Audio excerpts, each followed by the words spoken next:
and welcome to Canada and the Ford World Curling Championship 2017. We're in Edmonton in Western Canada. This is the capital of the province of Alberta. Over 1 million people live here. This is the old part of town, Old Strathcona, a popular tourist destination at all times of the day. 4 million tourists come here each year, lots to see and do in the evening. Many of them are heading here though. Lots of locals in here. Another popular destination, the Patch, right beside the arena, settling down for this final series of round-robin games inside the Northlands Coliseum. And our featured game is the men's session 17, Japan against China.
So the Canadian team being honoured this evening ahead of their final round-robin game. We'll be keeping you updated on that one, but our featured game is Japan against China. And here are the players. Lead player Kazuki Morizumi, at second Tsuyoshi Yamaguchi. Third player Tetsuro Shimizu. And the Japanese skip Yuzuki Morizumi. For Team China, we have Zhang Jiangliang, the lead.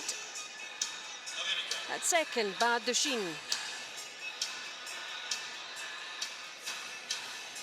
Third player, Xiao Shuoming.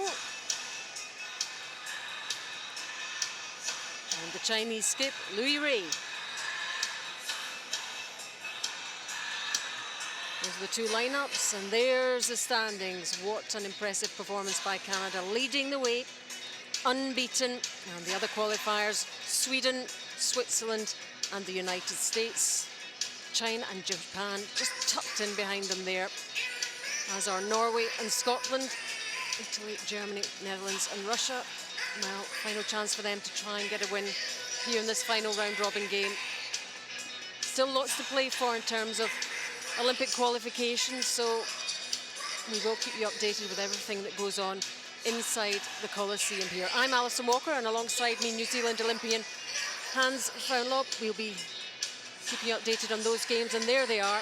Scotland against Russia, hugely important game there. We have Sweden against the Netherlands on sheet B. It's Norway, Canada, and on sheet D, our game, Japan against China. Both those teams on 5-5, so should be a very evenly matched game. Yeah, good evening, Alison. Fantastic atmosphere tonight in the Northlands Coliseum, and you're exactly right. It's our last round-robin match, and things to play for all over the sheet tonight. In particular for Team Scotland, we'll come back to that story in a minute, but China versus Japan is our feature match, and these teams know each other well. They both play in the Pacific Asia region. They know each other well. They've played each other often. So it should be an exciting game. Both teams love the offense, and we'll see lots of rocks in play. And they'll be disappointed not to make the weekend, won't they? Very disappointed. Absolutely right. China was needing to reach the playoffs in order to have a chance to directly qualify for Olympics, and Japan, after making the playoffs last year and losing the bronze medal match, they were really wanting to try and get a medal this year. So yes, both disappointed, but both wanting to finish their week on a high note. And get as many wins as they can. So getting us underway, Kazuki Morizumi 20-year-old sales clerk from Nagano in Japan.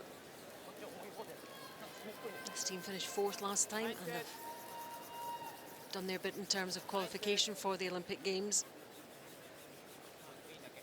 Yes, they have. And as we are in the last round robin match of this Ford World Men's Curling Championship 2017, this is also the final direct qualification event for the 2018 Pyeongchang Winter Olympics. And so Japan has achieved that step as Zhang Jialang replies for China. After their 4th place finish last year and their solid performance this year, Japan has managed to clinch their place in the list of top 7 nations who have directly qualified for Pyeongchang, and that was a big goal for that team this week. Yep, so if you're from Japan or following Japan, that's great news for you guys. Zhang Jialiang, the lead from China, from Harbin, which is kind of the twin city to Edmonton, isn't it, in terms of curling? It certainly is. Both substantial cities and both cities that really have a winter. Although we haven't seen much of it this week, really. Nope, spring has sprung in Edmonton, there's no doubt about that.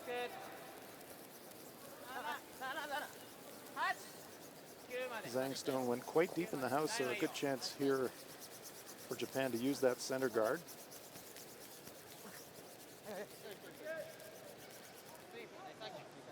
He's back 8.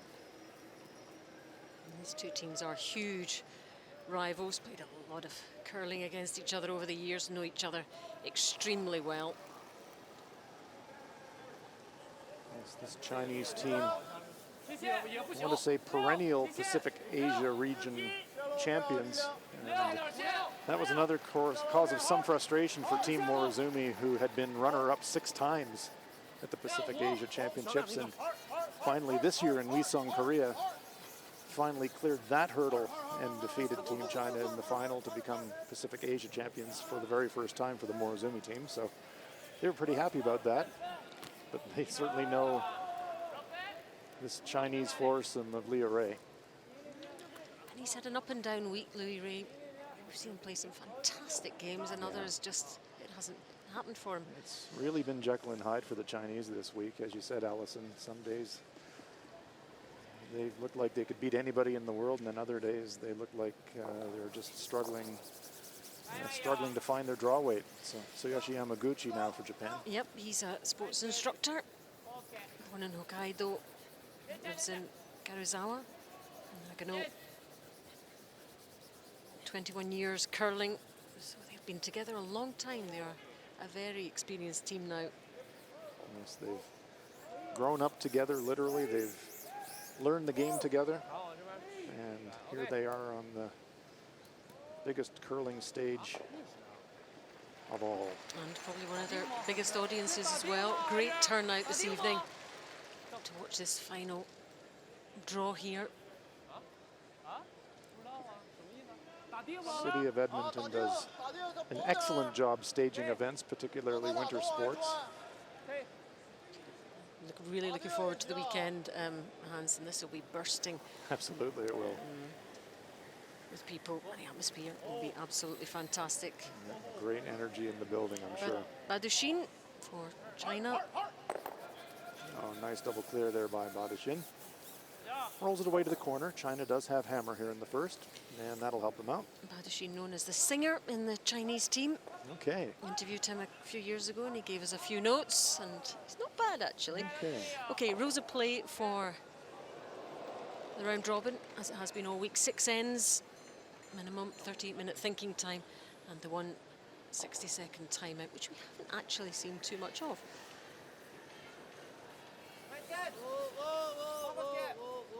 Now you know that was legitimately released because the green light was on before the hog line. Green light good, red light bad. That would indicate a hog rock. Yeah, we have not seen the red light flashing. We've seen a couple of stones not make it over the hog line, and that also gets pulled, but we haven't seen anybody not release the stone before the hog line, so. No, we probably jinxed the players by saying that. Might have happened a couple of times, but maybe not in the games we've been covering, Hans. So, Badashin. The singing second. Does he have a go-to? Is he going to have a new title now? Has he got a go-to karaoke song, Allison? I can't remember what he was singing. Okay. I can't remember. We'll see if he takes requests. Leo Ray requesting him to play this Stone in the Back ring. Yamaguchi is the singer, I think, in the Japan team. Okay, dueling seconds in the karaoke. That's awesome. They are both great teams, great fun. Yeah. They're very, very on the ice, absolutely focused and determined to win absolutely everything. That's absolutely right. And these two teams spend as much time training here as Tetsuro Shimizu as any team on the planet, really. He's 29 and he's 20 years curling, 9 years with this team. This one over curling, gonna get a piece, but he's gonna roll out. So great chance here for Leo Ray to use that corner guard, and indicates that's exactly what he wants Xiao Xiaoming to do. It'll be his intern.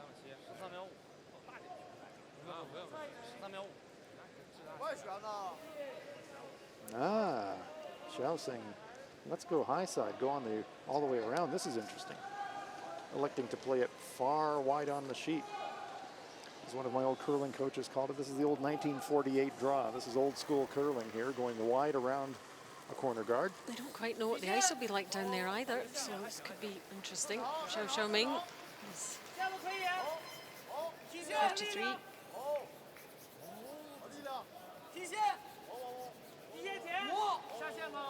So the non-traditional path around a corner guard, but great looking line here. China probably thinking if we can get it there that way, it makes it hard to make a play on the intern side. I mean, maybe they're a bit better. Intriguing.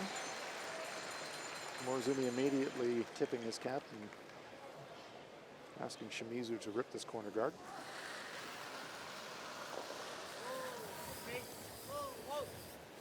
Shimizu is a student at university in Japan. Straight back and stuffs it, so pops it out from behind the guard, but leaves China lying one. So good chance now for China, but to wrap another one in and maybe generate their deuce here in the first. You'll see a lot of those runbacks over the course of this match. I suspect the teams like rocks in play, and they do like playing the run back.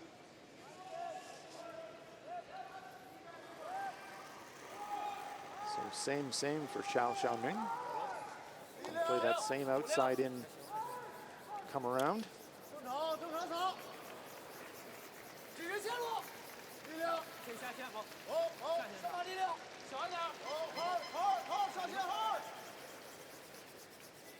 Playing on the outside sheet B, so maybe they've seen something here on the outside sheet that says this is a better way to play that shot. I don't think I've seen anybody do this particular strategy at this point in a game. Every time you come to a curling match, Allison, you see something different. That's the wonderful thing about this sport. China lies too, and in very nice stone position, so how does Japan prevent them from scoring too? Morozumi says we have to hit the open one. No choice.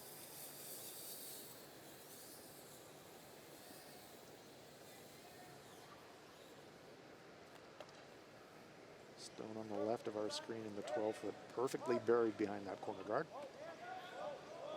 No way for Morozumi to get it. On the intern, certainly. Might see a corner on the outturn, but he'd run the risk of chipping it in and rolling out himself and maybe dropping three. So, gonna play the open one.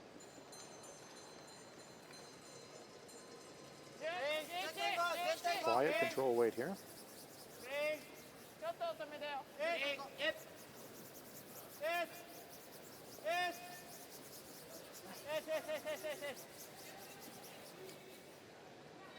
Wants to roll, wants to control the roll. This is a pretty good looking shot. Rolls it over into the back of the 8-foot, so tiny bit of visual distraction, but probably still available for China. Nice shot though. The pressure is off these two teams in terms of playoffs and qualification, so you play with a little more, maybe more imagination, maybe more creativity, maybe try things they might not otherwise, Hans. Yeah, you can play with freedom when you know that the outcome of the game, the only outcome riding on it is win or loss. So I think you're right, Allison. This will be a chance for these teams to express themselves on the ice tonight. Big crowd, and they'll want to show what they can do. Yep, and that could work in all our favor, if you like, because it's all set to be an entertaining game, which is what we want.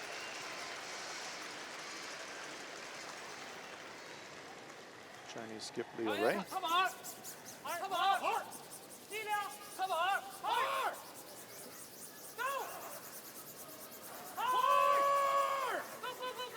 Must get by the guard. Oh, just past it. And the Great next one sweeping. And a fantastic roll. couldn't have been better. Couldn't finish better. He must be pleased with that. His first stone. Well, look out. It's all on for a 3 now for China. Watch how close this comes to the guard. Zhang and Dejin just, squeak it. Almost hit the second one. And they get a little inside flop. And they're all lined up. What a fantastic result. You would have settled for that one, Hans, wouldn't you? Oh, settle your for day. that. I'd dream of that. So, big pressure now on Yusuke Morizumi. He's looking at 2 buried, and he's going to have to throw a draw, come around that front stone in the 8-foot, try to sit in front of that one in the back 8. But boy, oh boy, not the shot you want to be throwing in the first end. Smallest of errors, and China's going to score 3. Yuzuki's a sports instructor. I don't know when he gets the time to do that. Because they're It's a busy young man. out there on tour. 32 years old, the Japanese skip, born in Nagano, and he's married as well, so Lots to juggle in his life. which a lot of these players do. Must hide a corner behind that Chinese stone in the front 8-foot. Also wants to keep the angle high, so risk of a jam, but this one's well by the guard, and I think it's going to be quite available. They really do need to bury this one. Is it coming around? Is it coming around? Comes to rest just past the tee line. Now the question for Leo Ray is how much of it can you see? Might be a corner buried, but I suspect, good look at it there, he can see at least half, so I think he can play solid hack, just hack weight probably, and he only has to push that about 2 feet, and it's a 3 for China, so a fantastic opportunity here for Leo Ray. Yeah, just nudge that red one out to line 3. I saw how close he came to the guard on his first shot, and he's going to be playing quieter weight even on this shot, Allison, so it's really going to be on Zhang Jialang on the inside brush to hold the line straight. But just having got that first one so perfectly placed, he'll be feeling quite good about this, I think. It's nice to see the shot that you just played being played again.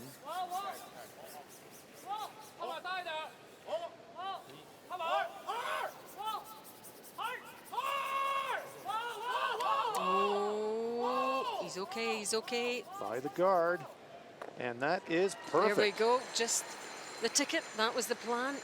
3 yellows, what a start for China. Whammo. For Japan to think about.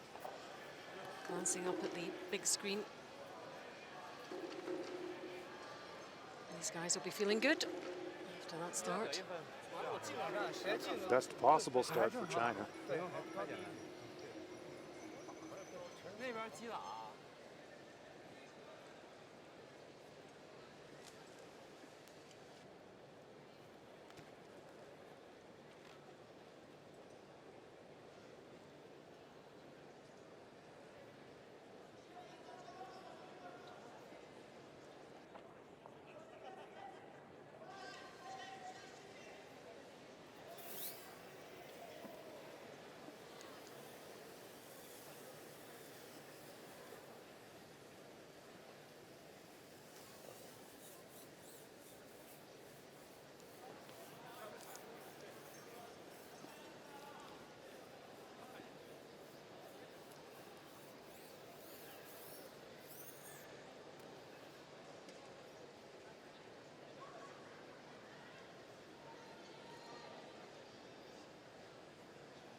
So second end now.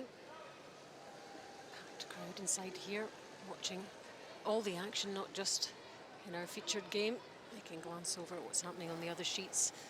Obviously, a lot of them inside watching Canada against Norway. We'll keep you updated on that too.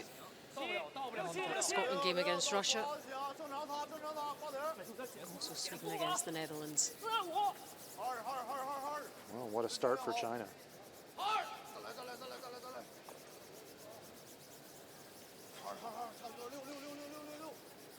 Just as this one settles, we'll hop over to sheet A and have a look at that Scotland-Russia game. First end, and tense times for Scotland and David Murdoch. Hands with that Olympic qualification hope resting on this game. It is. We've done all the maths and we've done all the scenarios, and the calculations tell us that Scotland must win this game to assure themselves direct qualification for the Pyeongchang Olympics. So big pressure on David Murdoch, and a tough shot here in the first, but chips it, just hangs on to the button. So yeah, not quite nudging that yellow one enough to make it two. It is one for Scotland in the first end. We'll keep a close eye on that. And Sweden, Netherlands, Allison. Yep, on sheet B, Netherlands making their debut here. This team got their first win against Russia, and Sweden, of course, qualified this week for the playoffs, so they're in good shape.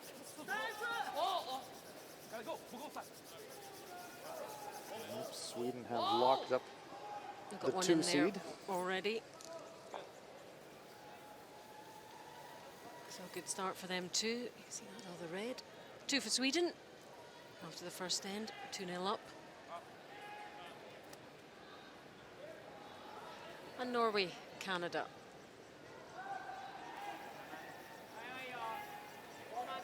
Brad Gushu bringing an unblemished record into this final round.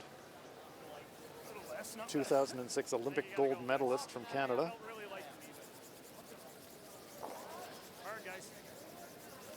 Won't want to let that unbeaten record drop in the final game.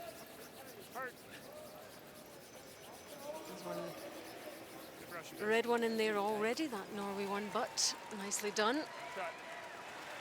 One for Canada as well, 1-0 after the first end.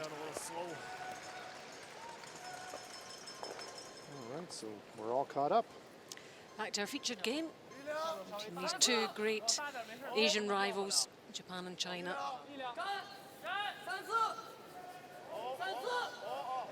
We saw 2 outstanding skip stones from Leo Ray in the first end, really setting things up behind the corner guard and converting on the last one. We said this Chinese team this week has had a bit of Jekyll and Hyde about them, and this is the good China in terms of the first end anyways.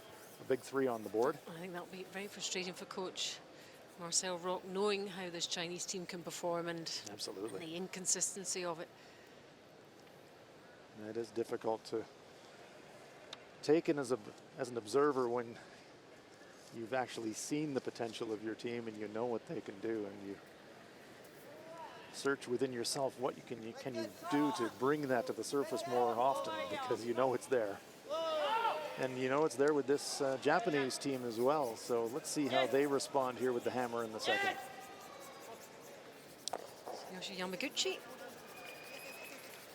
trying to wiggle it behind that corner guard, just a bit short of it, so it's in the open for China. The yellow stones belong to China. Fantastic performance from Japan in the Worlds last year in Basel in Switzerland, just missing out on the bronze medal. Certainly was. It was a memorable 3-4 final in the Basel World Men's.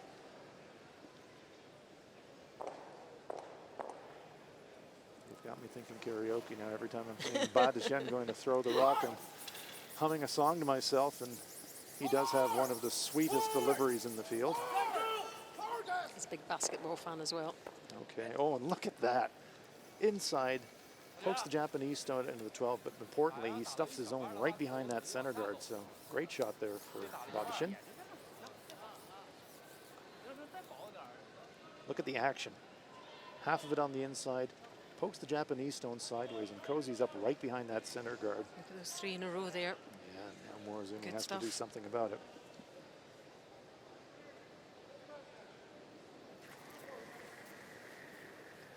Tsuyoshi Yamaguchi being asked to clear some of this Chinese granite. 1, Oh, 2, that's- 3. Fantastic shot from Yamaguchi. Hello, welcome to the game, Tsuyoshi. Yep, crowd Triple- loved that one. Triple takeout to the delight of the crowd here at Northlands Coliseum. Plenty of support for both teams. I'm sure there's the Japan contingent. 1, 2, 3. Ba-boom. And he leaves himself a corner guard as an added bonus. Great shot. Good feeling when you make those, Hans, I guess. It's the kind of thing that after dropping a 3 can really energize a team.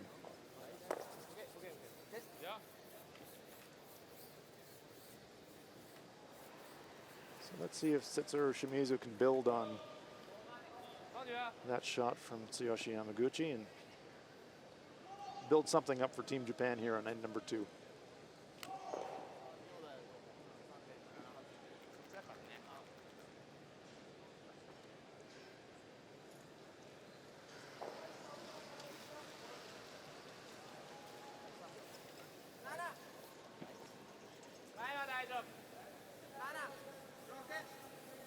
Intently watching the stone going down the ice.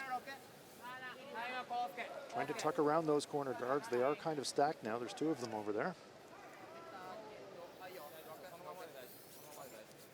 Trying to keep this in front of the tee line if they can. That's a very nice stone from Shimizu. Here we go.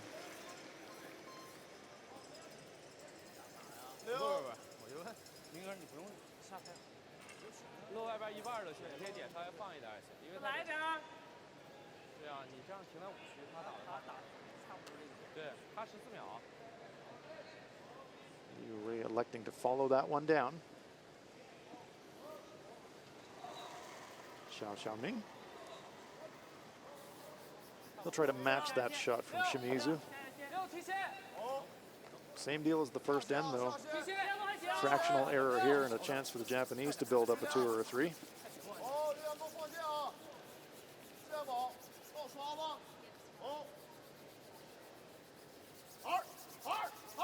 Sweeping hard for the finish now, trying to get some angle and curl.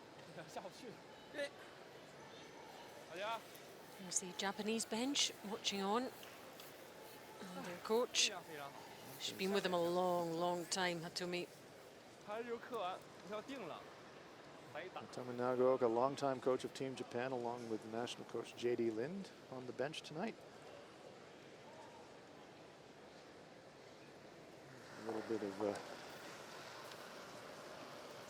Battle of Alberta here, even though this is China versus Japan. On the Japanese bench is Coach J.D. Lind, and on the Chinese bench is Coach Marcel Rock, both born in the province of Alberta.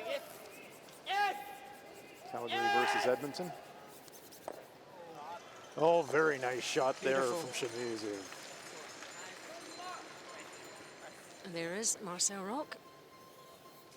Chinese bench looking on.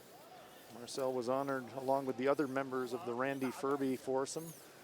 Former champions in this building have been honored all week here at the Northlands Coliseum, and Marcel, a multiple world champion with that fantastic Furby team, who I had the honor of playing against and losing to a number of times. He helps out with the women's team as well. He was in Beijing. The Chinese women's team didn't have the best of events on that occasion, rebuilding a little bit. But I was just looking at the progress of this men's team over the years. You know, they are continuing to get better and better and better in terms of where they've finished at championships. And of course, Olympic Winter Games in 2014, 4th there. This Chinese curling at the elite level has gone from a standing start in the early 2000s to producing playoff quality teams in both the men's and the women's discipline. Leo Ray now with a tester. Watching intently. Important he catches this. removes one Japanese stone and pops it a little bit to the edge of the 4-foot. China rolls over behind their own stone in the top of the 12-foot, so. Japan counting, I think. It is close, but we'll see the action. He's trying to hit a little bit more and maybe pop the double, but. Oh, nearly hit the camera there. Yeah, you should call that double takeout. An expensive one. We always get right into the action here.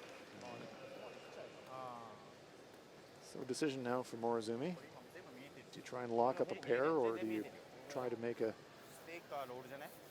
more aggressive play to try and get a 3?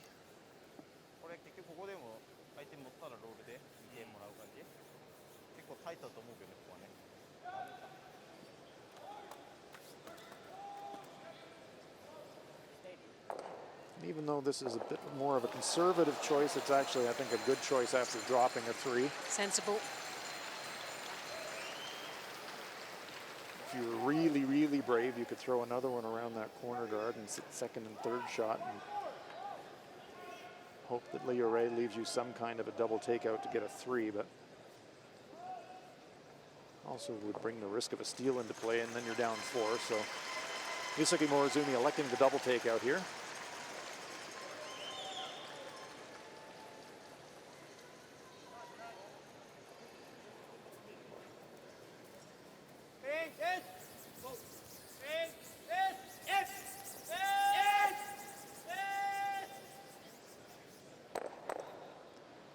Stuffs it.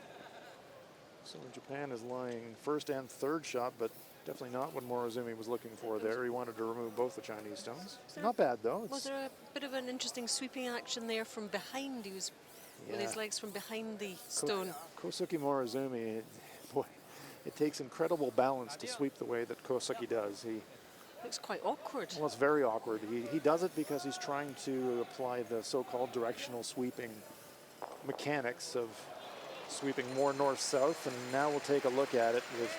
Watch Kosuke swivel and pivot now behind. He's trying to keep the angle of the brush at about a 10-degree angle on the high side to keep it straight. Not kick the stone either. Exactly right. But he's a slight young man, and he has to get quite near the stone, and he's very, very forward in his body position. And when there are guards in play and he's coming near the house, that can get quite dangerous sometimes, actually. I've seen anybody do it quite like him in this event. That's true. But it's pretty effective most of the time, so if it works for him. Right, so Ray gets the sticks there. Very nice shot. Leaves his stones dead parallel, and it's kind of an interesting choice now for Yusuke Morozumi. If you got super brave, you could try to hit half of your own stone in the top 12 and careen into the other one, but that's a super high risk play for a 2. So he pats the ice in the 4-foot, and it's going to be the draw. No chance, really. I mean, good end for the Chinese to set up the force. And yeah, a bit early in the game, you might make that gamble in the 10th end if you needed to tie, but in this situation, better to score.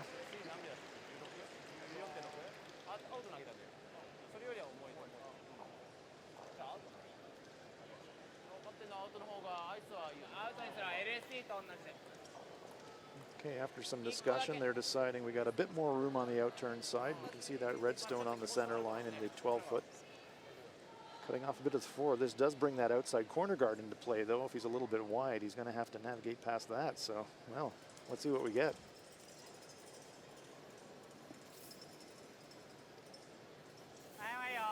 Here's the timer, the hog-to-hog hands.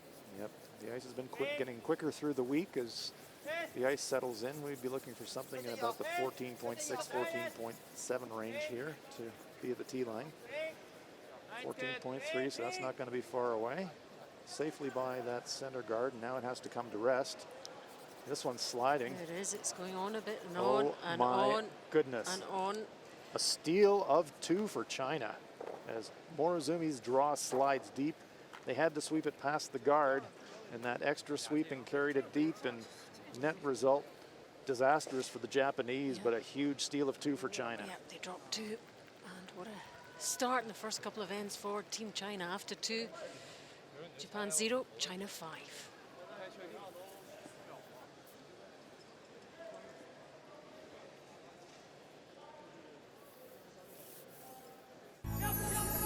universe that is distinctively curling, the stars have now aligned to deliver the world's ultimate showdown to the world's entertainment capital.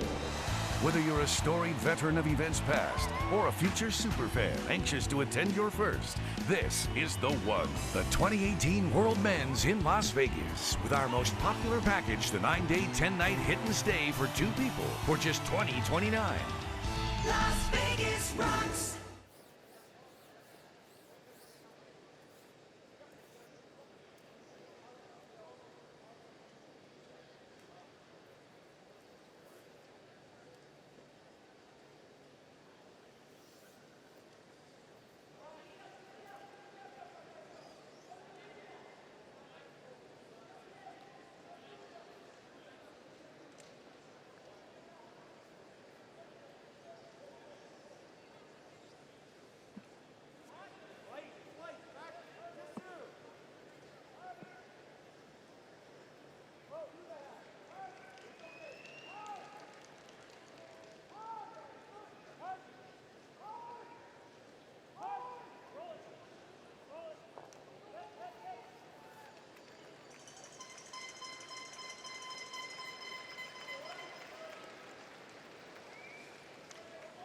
Welcome back to our live coverage at the Ford World Men's Curling Championship. All ages here watching the action.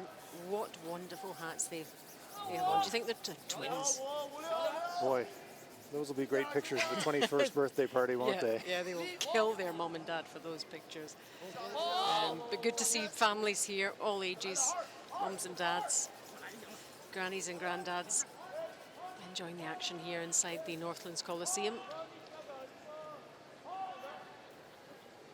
So throwing that first one into the forefoot, as you'd expect. China with a huge 5-point lead after 2 ends, in Japan. If this is a prize fight, you'd say that the Chinese have landed uppercuts and body blows, and they're reeling right now.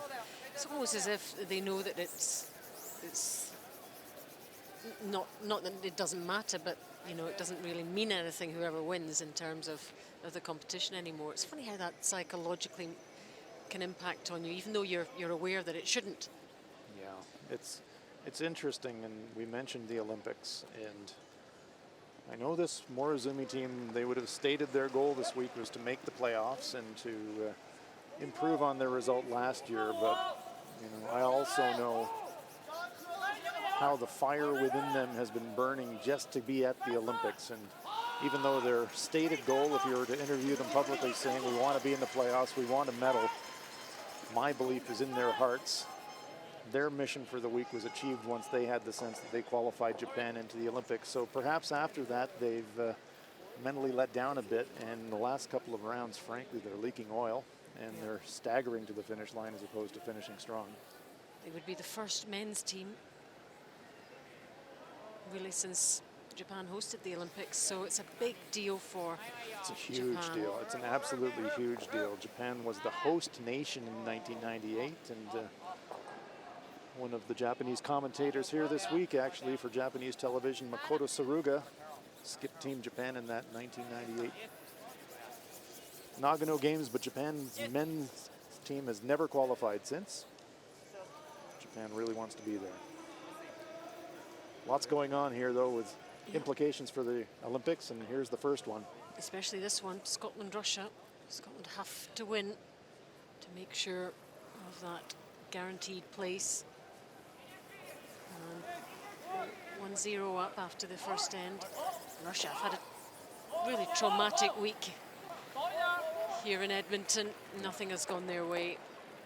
Looks like Russia has put Alexei Stokalski back in there tonight at the fourth stone position, and They've got a couple there. yes, they did. So they go into lead 2-1 after 2. Could be a nail-biter. And this is the Netherlands up against Sweden. Netherlands with 1 win. Van Dorp with the final stone here. This Netherlands team has made a lot of friends in Edmonton this week. Their first World Championship appearance as a team. There's this one looking. Oh, he's already, as we can see, The Swedish red one there in a good place. Oh, Just light. steal of one. Sweden go 3-0 up there. So close. And Norway, Canada. Canada 1 up after the first end. This is the second. Stefan Wallstad facing 2 Canadian counters. Big weight.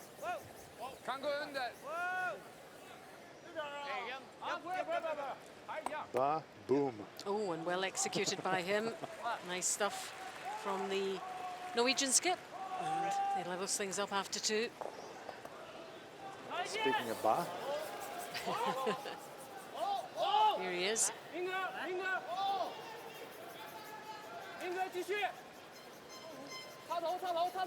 China just much more up for this at the moment, for sure.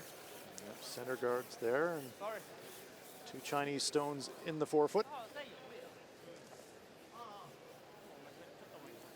And this can be one of these situations that it's going to be exciting for the next couple of ends. Japan has to gamble now, so they're going to take risks that in closer game situations they wouldn't take, and it'll either work out for them and get back in the game, or if it doesn't work out for them, it could get very, very ugly for them.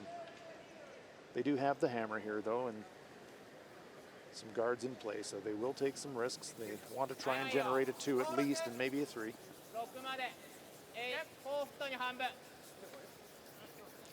Had a big wake-up call after the first 2 ends, that's for sure. My goodness. Yeah. It's like you've barely got in the game. You look around, you go, wait a minute. It's away before you know it.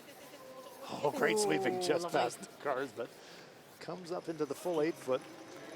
Fully buried, though. Yep. It's nicely tucked in with protection. Challenge is going to be for them later in the end.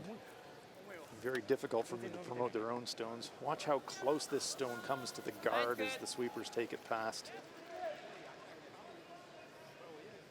There's the hog line as the sweepers are trying to hold the line straight. They just Those squeak it legs past again one. of This is the one where Suzuki. it comes really close. Just Ooh. gee, fully buried behind it and only traveled 3 feet past it. So we did say that the pattern at championships like these is that the stones tend to curl more, and the stone colors there for you. China has the yellow stones, Japan with the red. Stones tend to curl more early in the week, and as the week progresses and they wear in a little bit, tend to curl a bit less, but we saw in that last one, still tons of finish.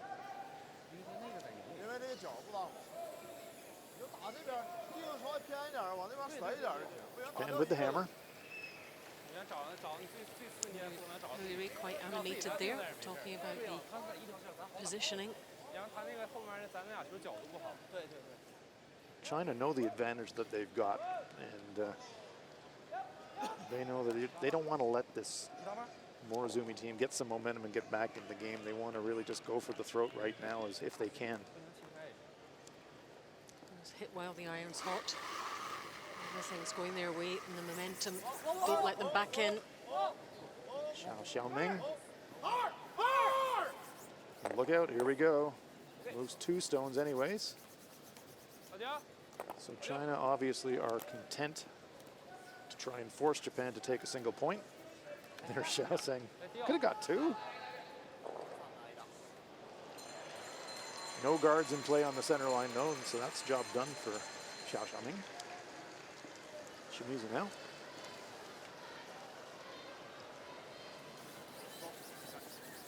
Big football fan. Zuru, and his sister's a very good curler as well. I know this Japanese team in the Olympic Games could do a huge amount to boost the sport in the country. No doubt.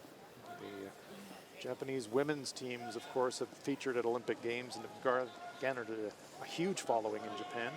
It's a hugely popular television sport, and certainly the presence of the Japanese men's team at the Pyeongchang Winter Olympics in virtually the same time zone as Japan, you know that they would have a huge following as well.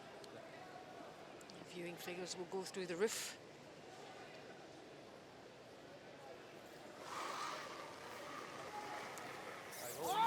China too. Absolutely. China in slightly different position. They will have to go to the Olympic qualifier. That's for the last two Olympic cycles. The Olympic field is 10 nations. Host country Korea gets a direct entry. 7 nations qualified directly through World Championship performance at the 2016 and 2017 World Championships, and the final 2 spots are available through the Olympic qualifying event, which will be held in Pilsen, the Czech Republic, in December. That really is the last chance. Yes, it is. And nations that have competed at the World Championships or finished 4th in the Pacific Asia region during the Olympic cycle are eligible to play in the OQE, as it's called. And depending on how things pan out here in this last draw, that generally means that there are 7, 8, or 9 nations competing for 2 spots. So it is a final chance, but it's a nervy one. You definitely want to direct qualify, and then you can plan your year. And if you don't, then the OQE is available as a way to get to Pyeongchang. 2 stones lined up there, but Liu Ray eyeing up the double takeout.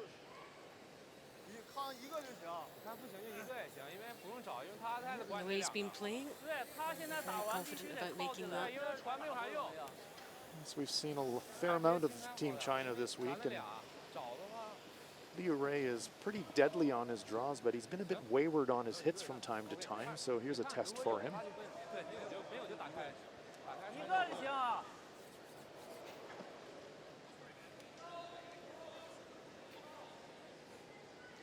China flying up.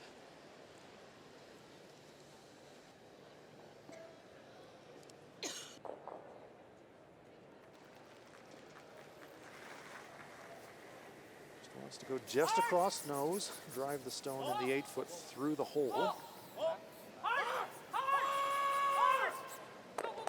Oh, fantastic shot by Liu Ray. Super stuff. You were doubting him with his hits there, Hans. No, no doubt on that one. Absolutely perfect. Let's take another look. Has to hit it just off nose to drive that between the 2 stones, and that's exactly what he did. Do you know, and there wasn't a lot of space in there. It had to be absolutely spot on. There it goes. Oh, great shot. Surgical precision. 1, 2, and through it goes. Zhang Zhiling waving his brush over the Japanese stone, willing it to move out of the rings. Is he saying, I quite like that, or is he He's saying, job done? well, he's got 1 more to come, so the job's not quite done yet, but he'll be pretty satisfied. 2 stones in the rings and no Japanese stone in sight. One of them has a bit of protection from the center guard, so Morozumi is going to, looks like he's going to make a play on the open stone and just try to inside roll, maybe bump the Chinese stone sideways and sit his own squarely behind that center guard. Needs a little bit of inspiration here. Yeah, Japan definitely needs a big shot to turn their fortunes around a bit.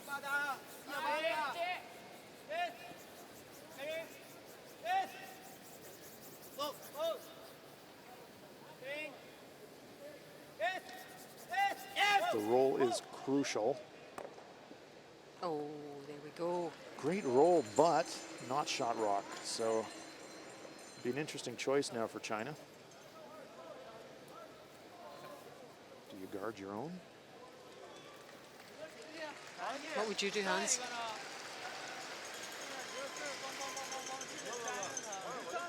Some choices there, but a lot of decision making here.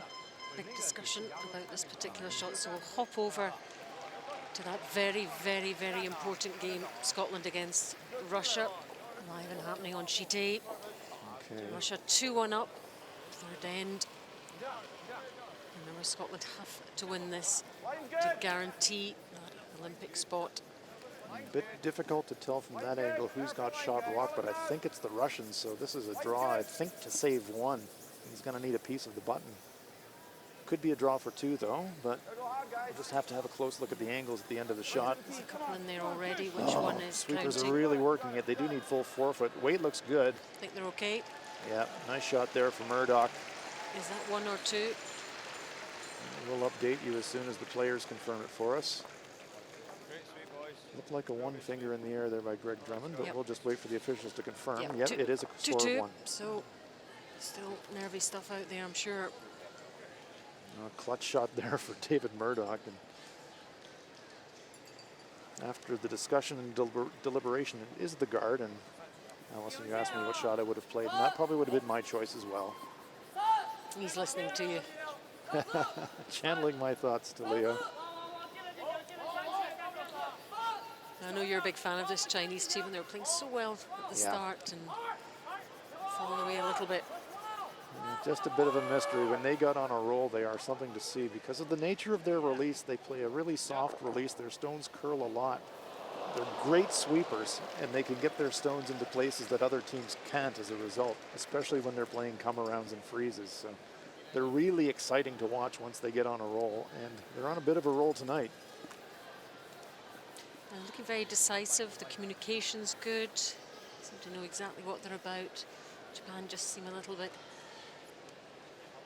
And that guard placement by Liu Ray means that Morozumi doesn't think he can come around it and get some action on the Chinese stone. So it's looking to me like we talked about, all risk, big risk for reward. It looks to me like he's going to try and play an in-off off of this outside stone, redirect it to try and remove the shot on the forefoot. My gosh. I've seen Marco Uusi-Piavioniemi from Finland play this shot a lot, but this is high risk here for Team Japan. This will be another one that I haven't really seen before. Last stone of the third end. Let's see what happens. Look how wide it is out here. Here we go. No contact at all, so it is another steal for China. A 6th point for China after the 3 in the first and the steal of 2 in the second. Another steal here in the third, and China is running away with this one early. Yep, you would have thought at this stage in the game, 6 up. Team China feeling very comfortable indeed. Look at that after 3. Japan 0, China 6.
Welcome back to our live coverage of the Ford World Men's Curling Championship 2017. This is our featured game in the final series of round-robin games.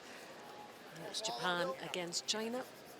Alison Walker and Hans Frauenlob bringing you all the action here in the Northlands Coliseum.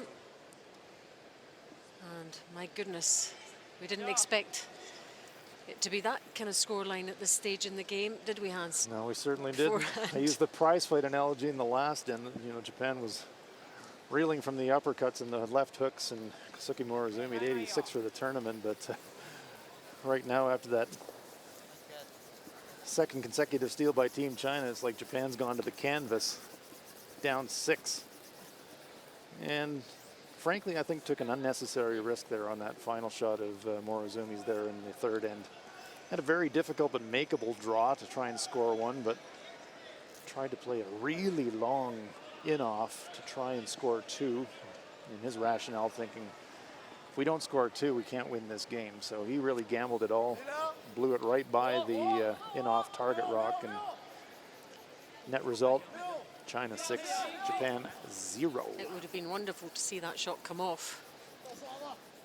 And if this Morozumi team has a weakness, Allison, I think that's it, is that they will look for the high-risk, high-reward shot more often than other teams, and sometimes they push the envelope. It looks fantastic when it comes off. Yeah, when it works. And when it comes off, they can get big ends and really turn games around, but if it doesn't, they're in big trouble. They are in big trouble, Yep. and they are in huge trouble here. The only thing is, it's early days in the game, so they have time to get their act together.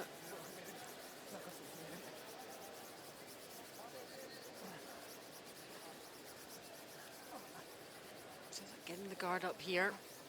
Yep, 2 corners, so something to work with. Off we hop out to see what's happening elsewhere. That Sweden-Netherlands game. Third end, Sweden 3-0 up. And the Netherlands trying to get back into this game in this third end. Out turn draw there for Dutch Skippy up Van Dorp. It looks like he's facing 2. Looks like he needs full 8 foot to score.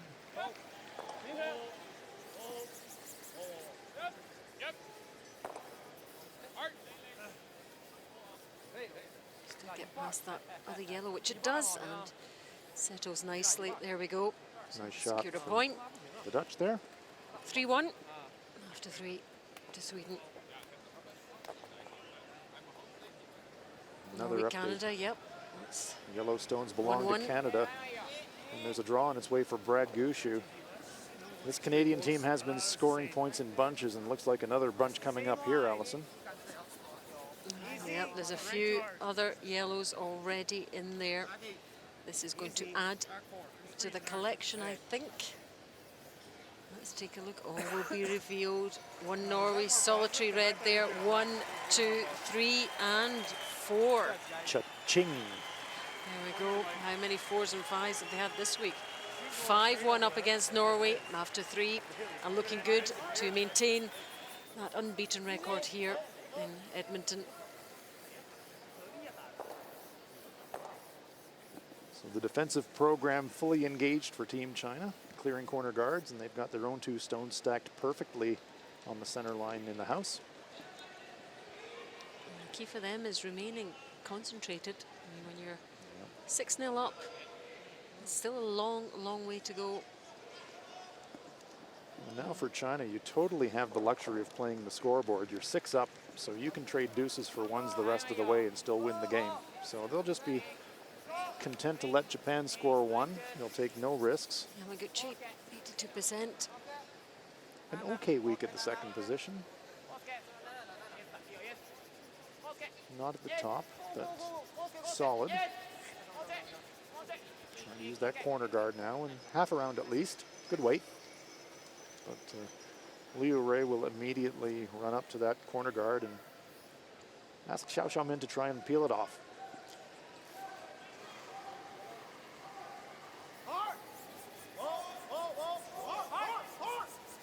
79% for Shao. Sang Xiaolang taking that stone off to the barrier. Been listening to David Murdoch all week, so even I'm calling it the barrier now. I don't call it the boards anymore. It's over to the barrier. Barrier. Won't turn you into a Scot yet. Well, you are all Scottish anyway, deep down. That's right. From the Clan MacLeod and the Isle of Skye, way, way back in my lineage. Shimizu, 82% third player. He's had a pretty good week. I've seen him make some spectacular big weight shots over the course of the week, but he won't be throwing many of those down 6. Just looking for a bit of imagination from something needs to happen for Team Japan. We We know Hans, they are capable of great shot placement and takeouts and everything else, but they it's just not there today as yet. It's not. And if you're looking for a coaching or a teaching opportunity for Team Japan, this would be one where you say, all right, boys, time to suck it up. You need to just grind it out. Even if you don't win this game, I want to see some fight. And that's what I'm sure Coach Hatomi Nagaoka and J.D. Lin will be saying to them at the fifth end break, is that you may not win this game, but we don't want to just see you roll over and mail it in. Especially against China, one of their great rivals.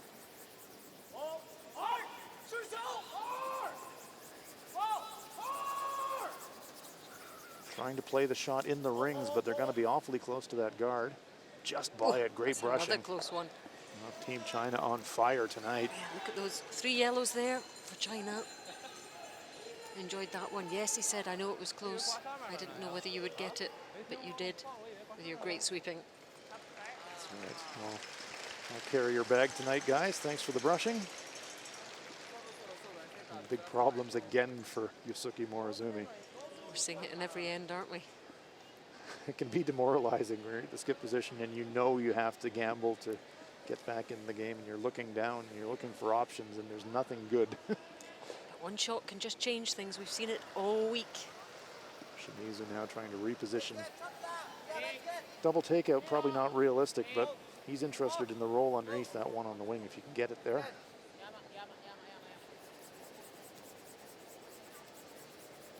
Thin contact, I don't think it's going to stick around. No, it rolls out of the ring, so. Nothing quite there. going their way. Nothing connecting yet for Team Japan. And look at those 3 yellows and the way they're positioned.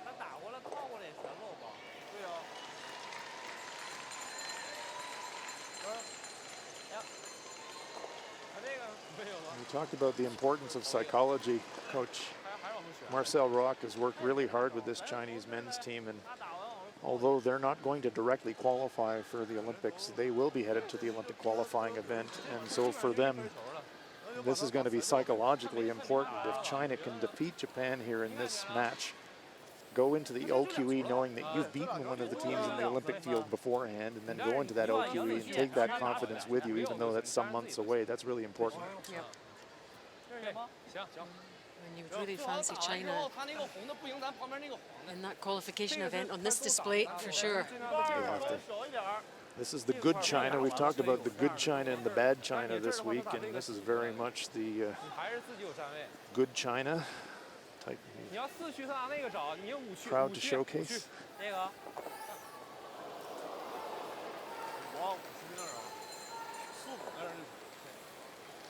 Made their decision here. There was a little bit of debate. Discussion, I should say. There's Liu Yurei, 80% for the tournament. Kind of an embarrassment of riches for Team China. You're lying 3, and so now you're discussing where can we put it to make sure we get the force and maybe even start thinking steal. They've been fairly larcenous so far tonight. They stole the second end and the third end. And they're going to try and protect what they have here.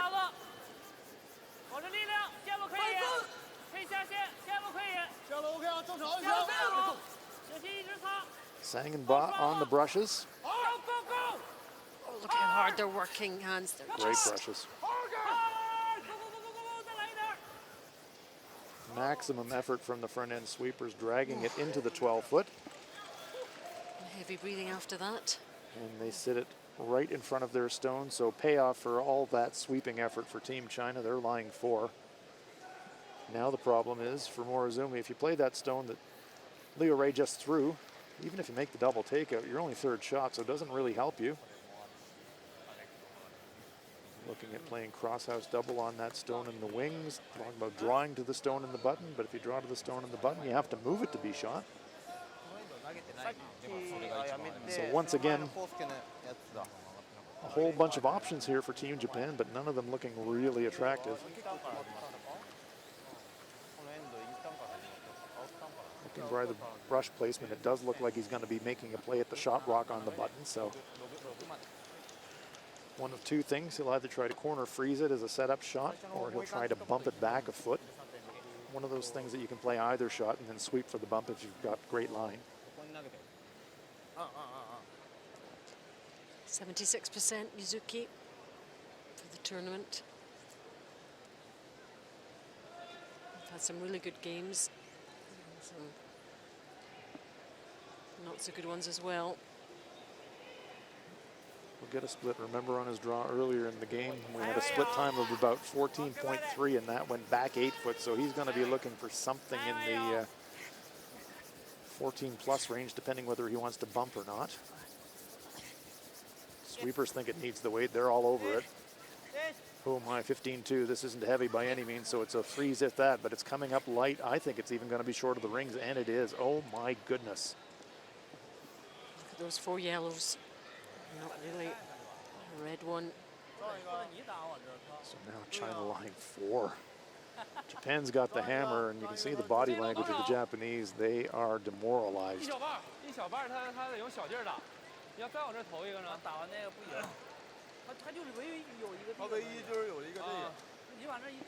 So the shot choices for Team Japan already limited, and now Team China is trying to make them even worse. Yellow stones belong to China, and look at all of them in the rings. One on the button, one on the center line right in front of it, one on the wing half buried, one on the back 12. Red stones belong to Japan, short of the rings, and actually becoming an impediment now for Yusuke Morozumi if he wants to draw on his last shot. Can't take everything away if you're China. You can block the access to the outturn shot on the stone on the right-hand side of our picture. That would leave Morozumi a raise on his red stone, but boy, a raise tap against 4 when you're already down 6. If you're China, you're pretty happy to leave him that one. He almost doesn't need to play a shot here. It's one of those situations where you can make it worse by throwing something. Yeah, over to you, Morozumi.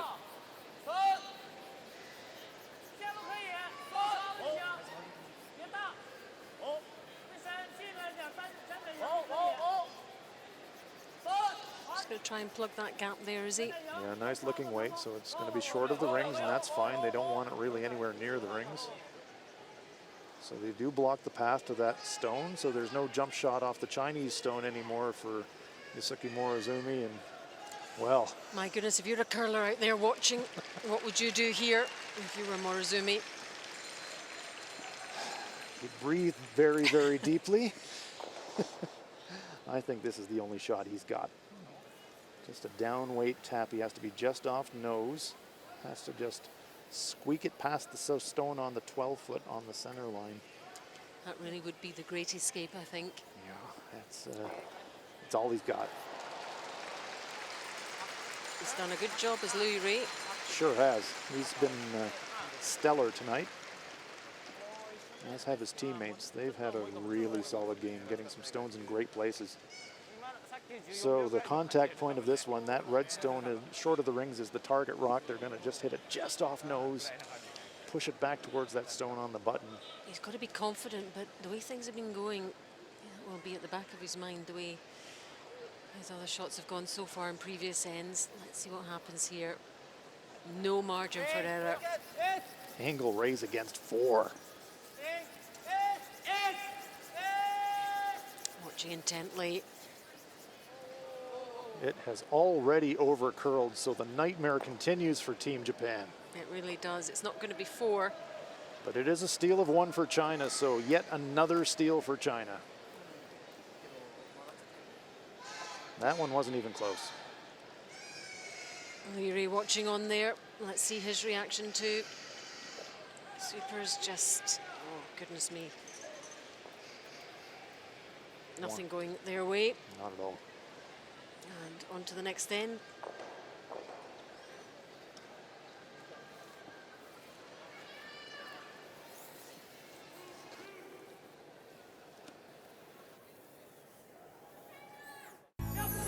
In the universe that is distinctively curling, the stars have now aligned to deliver the world's ultimate showdown to the world's entertainment capital.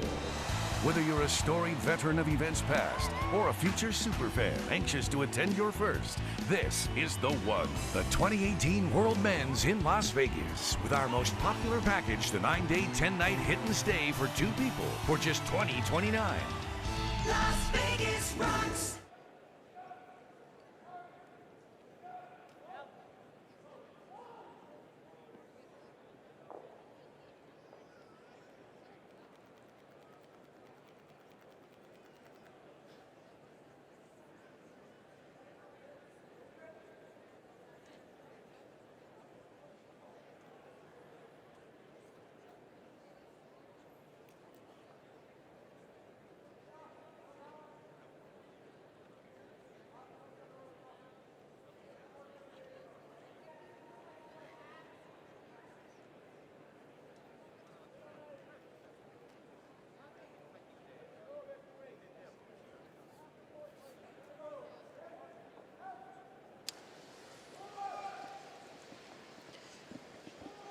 just joining us, well, you can glance at that scoreboard there. 7-0 to China. And we're only really the first part of the game. Yeah, that's no April Fool's joke, folks. That is 7 points to China after 4 ends of play. Amazing. And well deserved by China. They played extremely well. Yeah. It just looks like Japan, not that they're not interested, but nothing is working. They seem flat. Yeah, they are absolutely flat. And this is one of these situations where it either rebounds and you get yourself into the game, or it spirals into a bit of a vortex of despair. And unfortunately for the Japanese, it is a downward descent. The body language is absolutely terrible. They look like a spent force right now. So a huge gut check for Team Japan. At this point now, you psychologically reset your goals and say, let's get on the scoreboard. This is on the verge of embarrassing for them, and so they're going to need to show us everything that they've got. It's obviously the game they wanted to play tonight just isn't working, and there's some evidence there. You know, corner guard from Morozumi, a good 17 feet short of the rings and really not usable as a attack stone for Japan. Yeah, so not much help.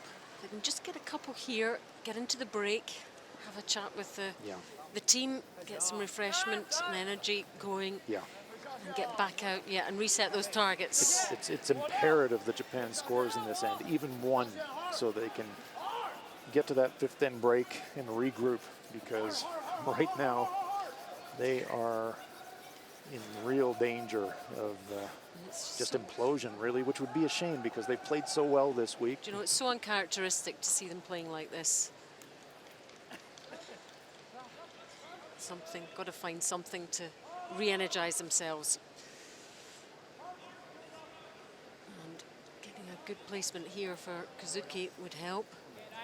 So the one upside of that long corner guard is he can stack another one around it. So that's what he's going to try and do. And try to leave Japan 2 corner guards. This one looks a little pacey, though. So one was too short. The next one's going to be too long. Meantime, we'll glance at Sheet 8, that Scotland-Russia game, 2-2, 4th end. 3 Scottish stones in the rings, so Alexei Stokalski now with a delicate shot of his own. We saw Murdoch make a great one in the last end. What can Stokalski do here?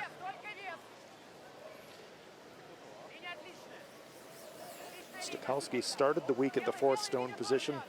After some losses, Coach Soren Gron made a lineup change, and Alexei Timofeyev came in at skip, and now Stokalski again in this final game is back at the 4th stone, and he's made it. Yeah, nice shot there against 3. And in our feature game, we saw Hadushin get rid of that guard.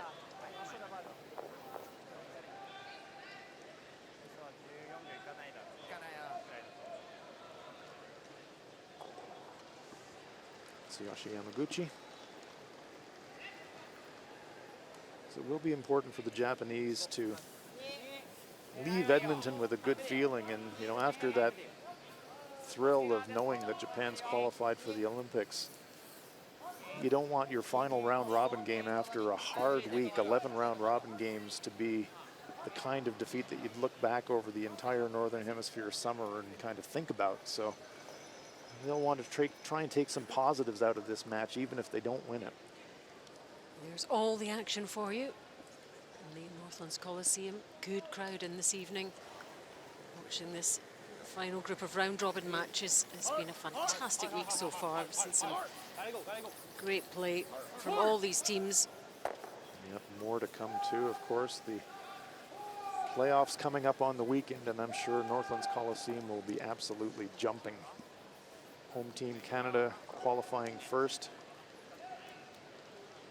Sweden, the 2 seed, Switzerland, and the United States being the 4 playoff teams this week.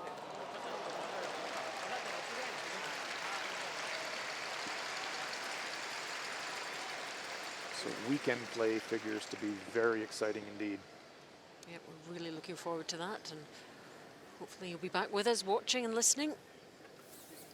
Covering all the action, you won't miss a thing. Yamaguchi now trying to keep something set up here for the Japanese. Trying to use those stones in the rings now as guards, and so Morozumi electing to come around them. It's a good call, I think, because they are staggered. If he does get behind them, he can get some protection. Now it's coming up for just a corner freeze, but again, just slightly deep, so fairly straightforward for China to remove that. China haven't really had to work too hard for their advantage, have they? Well, it's one of those nights where, you know, it looks easy when you're up on the scoreboard 7-0, but they have made some wonderful shots to generate those steals. 2 fantastic shots with the hammer in the first by Leo Ray to set up the 3, and he and his teammates have just carried it on right through the 4 ends of the game so far, and here into end number 5, they're making everything. This one has got a bit of a risk of a jam, though. Gets a good angle, though. Pops it through.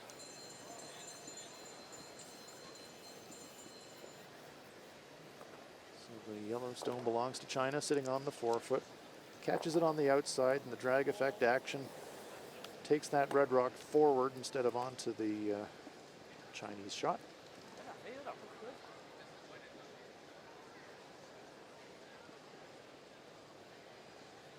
Corner guard to work with for Tetsuro Shimizu.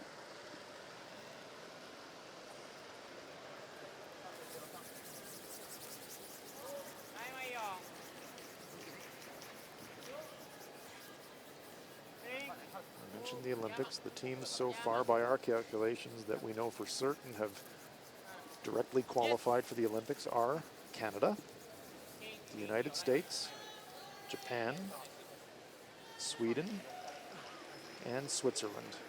We believe Norway has also qualified, but we'd like to double check that before saying that for certain. And that leaves Scotland and Denmark For that one remaining the place. final contenders for that precious 7th and final direct qualification place. And so we'll keep a very close eye on that Scotland-Russia game, because that's got all the implications relative to that. And there is yet another great shot from Team China. Ray's takeout there for Xiao Xiaoming. They're feeling that. it. Oh yeah, Team China is absolutely feeling it tonight. They're loving this game.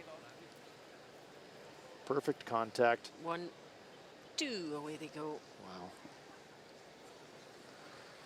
And as tough as things are for the Japanese tonight, one sport is full of wonderful terms and cliches for the way that you're feeling while you're playing the game. And the sport cliche that would describe China tonight is they are in the zone. Yep, they're buzzing. Everything is looking and feeling easy for them tonight. Get that to come round a bit. The main task there is to try and get some cover behind the corner guard, so they don't mind sliding deep. They knew they weren't going to be shot. The question is, can Japan get on the scoreboard in this end? That's what we're looking at. Very much so. As we said earlier, in the end, pretty much imperative that they score. You wouldn't want to go into the 5th end break down 8-0 or something like that. That would be horrific. So they really do need a score. I think they'll have been in this kind of position very often. And hard to know how they're feeling, but they won't be enjoying this. I can tell you for certain they won't be enjoying this. I've had the dubious pleasure of being on the wrong end of games like this on occasion, and it is not a happy place to be, I can assure you. It is a good test of your mental toughness, though.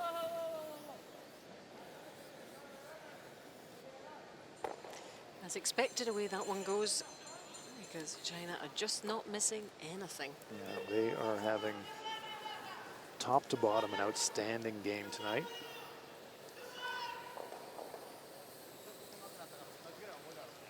And we talked about the rivalry between these two teams. As I said earlier, they do play frequently in the Pacific Asia region.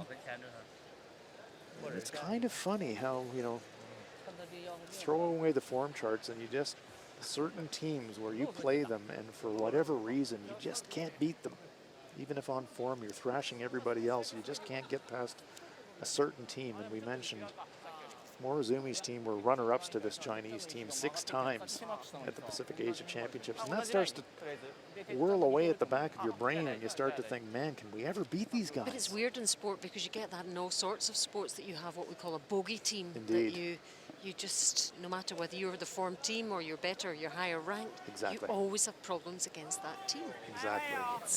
And again, that's the mental, the psychology side of sport, which Very much so. So Liu Rei and his Chinese teammates are definitely a major obstacle for this Morozumi foursome. Trying to tuck another one behind that guard, but it's well clear of the guard and sliding deep. going on a bit, isn't it? Still there. Does stay in the rings and actually where it came to rest. It is a bit more Yeah, it's more covered protection, definitely more protection. So Liu Rei won't be able to throw the hit at it, so he'll be content just to draw down to it and lie to. Force Japan to make the hit and stick on the open hit to open shot to score their one. Yeah, Yusuke going, What's yep. happening here, One of he's these nights, JD Lind with the binoculars taking a look at the stone positions, and Coach Nagaoka, not giving too much away there. I'm sure she's rehearsing her fifth end talk. What do I say to the boys at the fifth end break?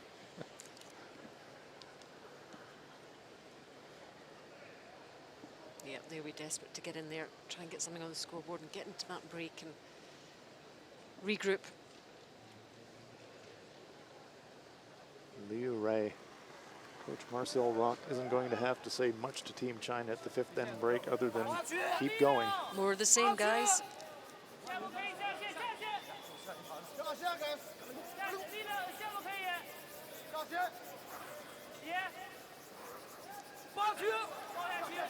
Ba and Zhang, great brushing skills from the Chinese.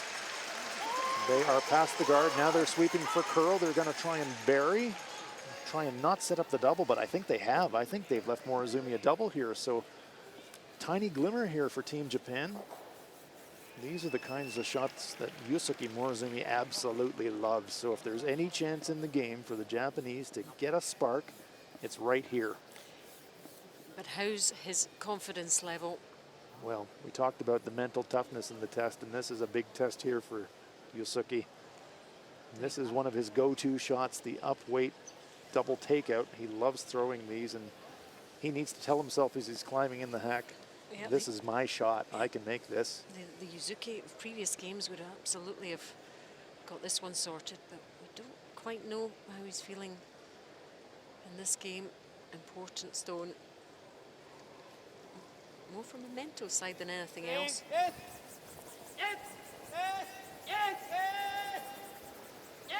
How's it looking? How's it Pretty looking? good. Yes, and he's made it this time. At last something goes Japan's way and they get on the scoreboard.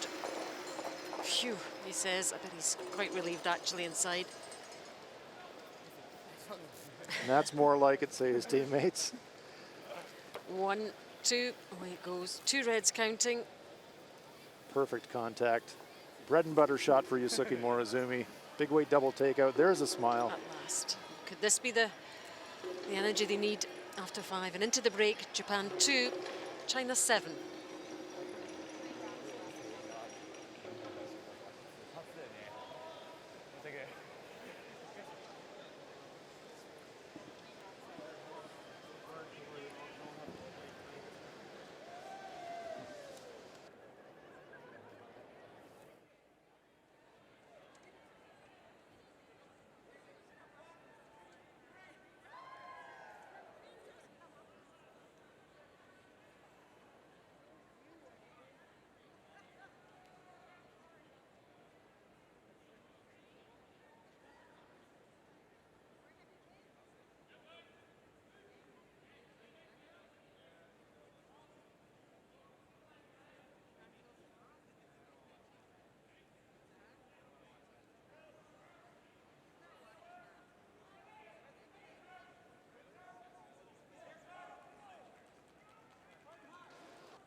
Highlights of our feature match, China versus Japan. China with a chance to get the best possible start after some fantastic hit and rolls and draws by China. Liu Rei has the chance here to play a delicate shot to try and score 3. Ba and Zhang on the brushing. Perfect shot there from Liu Rei. China breaks on top with a 3 in the first. third end action. Center guards defending everything in the rings, and Japanese skip Yosuke Morozumi electing a very high risk in-off to try and score 2.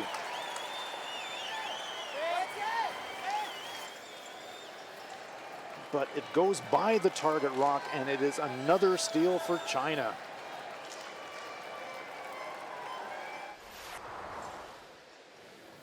And in the 5th, Liu Ray had a chance to split the house into lie 2, but he leaves his stone in a position that Yosuke Morozumi has an opportunity to throw a double takeout and score 2.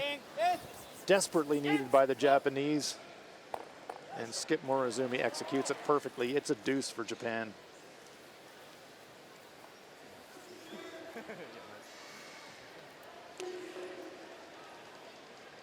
Right, let's go and see what's happening elsewhere. Norway against Canada. To the 5th end. And last stone in this end from the Canadian skip, Brad Gushu. See some stones in the 4-foot, so it looks like a delicate weight shot here for Gushu.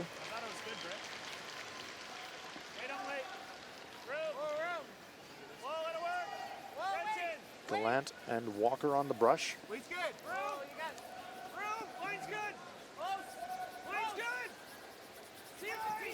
And expect a very large cheer. Oh, they're trying to if the cold draw the settles. back. My goodness. Wow! That is a fantastic shot. Big, big, big shot there, and a huge amount of applause. Right, elsewhere on sheet A, Scotland 2, Russia 3.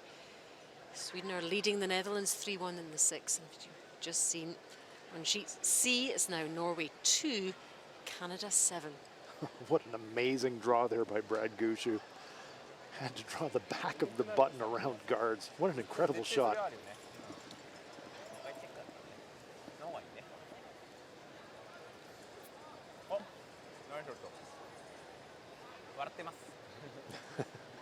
Team Japan seeing themselves on the big screen, so they're smiling for the crowd. Even the coach is giving us a smile. Always focus, 'cause you're very important, okay? And then open, score 6, score 8. Coach Marcel Rock giving the hard word to his team. Fist bumps as they depart. No compromise there from Marcel Rock, is there? Let's look at the stats, and that tells the story too. Whoa. 4 stolen points. And look at all those percentages for Team China. 94% as a team. That is incredible.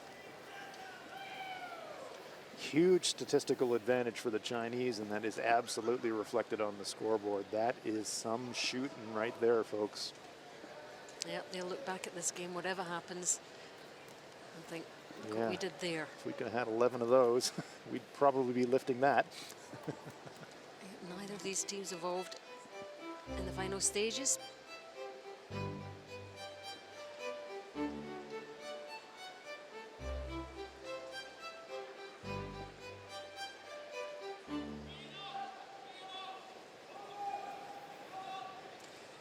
So the action so far, we have seen some really nice stuff, mainly from China, it has to be said. But part 2 now. And Japan almost need to view this as a new game and set new targets here. They've got a couple on the board now. And I'm sure that's what the coaches will have been saying, Hans. That's spot on, Allison. You're right. They will be treating this like a new game, a 5-end game that they're going to try to win. That might not be enough to win them the game, but that's how they're going to approach it. And a very nice double takeout on that last stone by Morozumi. That'll be a really nice little confidence builder. Zhang Jialang, 93% for the game, 87% for the tournament. He's really the spark plug of this Chinese team, I think, Allison. Well, we saw Marcel Rock just saying, you are important. You are important. You are important. I mean, they're all important, but we saw Marcel saying that. Yeah. Key person. Yeah. Zhang is he's the energy provider for Team China. He has skipped this team as well in the past, so he's playing at the lead position, but he's very aware of the tactics, very involved, and that's what Marcel was asking him for. Stay involved in the game. He knows that as Zhang goes, typically Team China goes. Seeing Kazuki's 93% for this game. Yeah, having a nice game, but facing a juggernaut, really.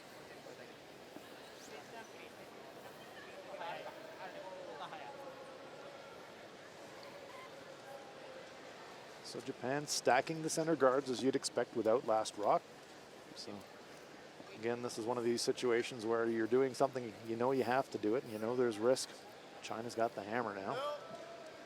China, on the other hand, will be thinking to themselves, if it stacks up right, we get our 2 here, or maybe even 3, and it could be lights out. So here is Zhang Jilang.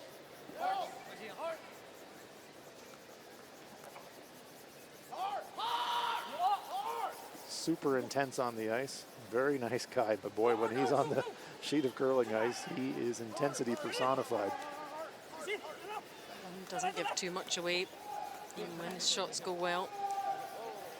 He knows that's a good one. Right on the money. Perfectly buried. So China set up fantastically. Both teams are actually set up fantastically. We saw shooting percentages from Morozumi and from Zhang. See great shots from both teams. Yeah. Great reaction from both teams. Japan can get back on track, and that's what we'll see, because they're very capable of it. 70% for Yamaguchi Hansen. Yeah. That kind of tells the story a bit as well. Yeah, I suspect that we will see his playing opponent at the second stone, Ba Dashin, with a higher game percentage than that. So Tsuyoshi, not an awful game, but just being outplayed by the Chinese tonight. How's this one looking? Coming around now. Stacking them up, doing what they have to do. Corner freeze. So Liu Ray playing this one by the textbook, saying only way that the Japanese are going to get back in this game is if we let them steal points on us, and the only way that they're going to steal points on us if we leave a bunch of guards in the front that they can use. So he immediately now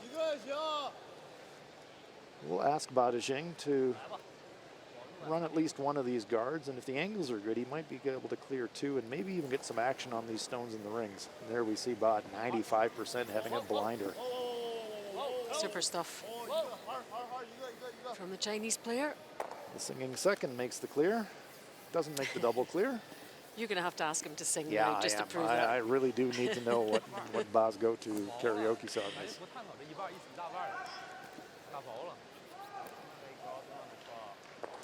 Oh my goodness, He's Bumpy here. is in the house. He's from Team Chris- Ulsrud, and Christoph he's here. Svei, a very popular player from Team Ulsrud, and the Norwegian flags are flying. There they are. Quite a character in the other Norwegian team. Didn't qualify for this event. They were beaten in the 3-game series. Different Norwegian team turning out, but he's here. Okay, so Bumpy versus Ba versus Yamaguchi in the karaoke sing-off. That should be a beauty. Who's the singer in your team? That's hard to say. You mean there's more than one? Well, you know, I'd cautiously say it's probably me, actually. I'll quietly confess karaoke affection. There's a nice repositioning stone by Yamaguchi. Oh, back to the really serious stuff over on sheet 8. Scotland, Russia, and Scotland trailing now, needing to win that one, remember, to guarantee Olympic qualification. Final stone from Dave Murdoch. Yeah, it looks like he's facing at least one. So this Team Russia, not surprisingly, you know, sometimes the 0-10 team is the team that can really lift in the last round robin game. You often see it, don't you, in their final game, claiming a win. How's this looking? It's going to be close. No, it's not going to be close, really. Comes up light, and boy, I think they're lucky to not give up 2. It's certainly a steal of 1. Players take a quick look at it. Yeah, 4-2 down now, Scotland, after 5. And a confirmation that it is a steal of 1, not 2. So in some respects, good fortune there for David Murdoch. Could have been worse, but boy, oh boy. Nervousness in the Scottish camp tonight. Back to our featured game between Japan and China. 7-2, as you can see there. 75% Shimizu. So it's definitely the middle 2 struggling. Conversely, Allison, I'm sure we've got Fans following the action from Denmark tonight that are quietly hopeful. So as nervous as things are in Scotland, there are some folks in Denmark tonight that are thinking maybe following it close. Somebody's disappointment is always somebody else's So true. excitement, or whatever you'd like to call it. So true. And that's sport. It is sport. Something accumulating here for Team Japan. China's got the hammer, but there's lots of rocks in play. Even though the Chinese stones are in the shot rock position, it'll actually give some hope for the Japanese. Xiao Ming being asked to try and angle clear. He's at 95 as well. Percentage-wise, he's having a very nice game. There's one and two. Great shot. Fantastic. Just catches that second red. Got the angles right. The China Express continues to roll. Look at this. One across the top, kills another one. He doesn't mind that one going out of the rings as well. That helps. And misses his own yellows too. Yeah, perfect. Couldn't be better. Acknowledges his teammates.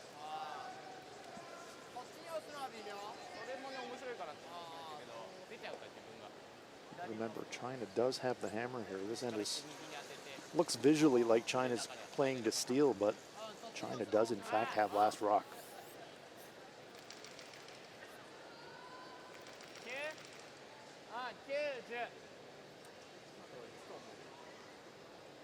So it is high risk time for Tetsuro Shimizu. He'll be asked to play a freeze.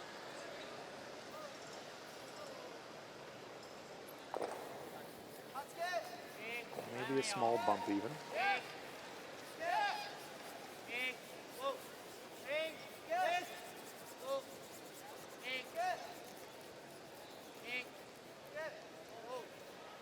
He is trying to push this stone back behind the tee line. Good call.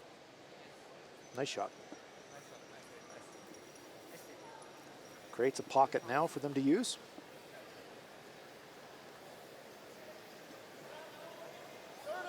See those red stones angled very much like the Chinese stones were in the last end where Morozumi made the double takeout. Yeah, much better set-up play from Japan. Yes, it is. The deuce in the fifth seems to have revitalized them a little bit, which is encouraging. Chance now for Xiaoming to play the inside double. Big weight. This one has to curl. Has he got contact at all? Just. Nice shot. Only needed a piece. But a good pocket now for the Japanese. Yep, all those yellows are there, but there's the way they're placed gives Japan an opportunity. Just needed to catch a piece of that red to make the double, and he does.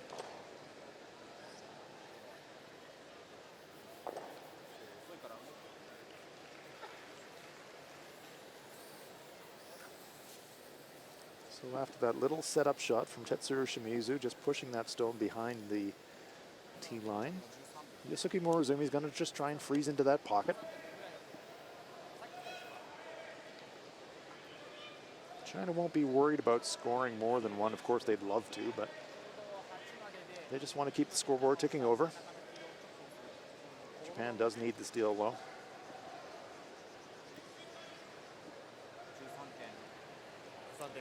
See the crowd absorbed in the action here. Yeah, nice crowd here tonight.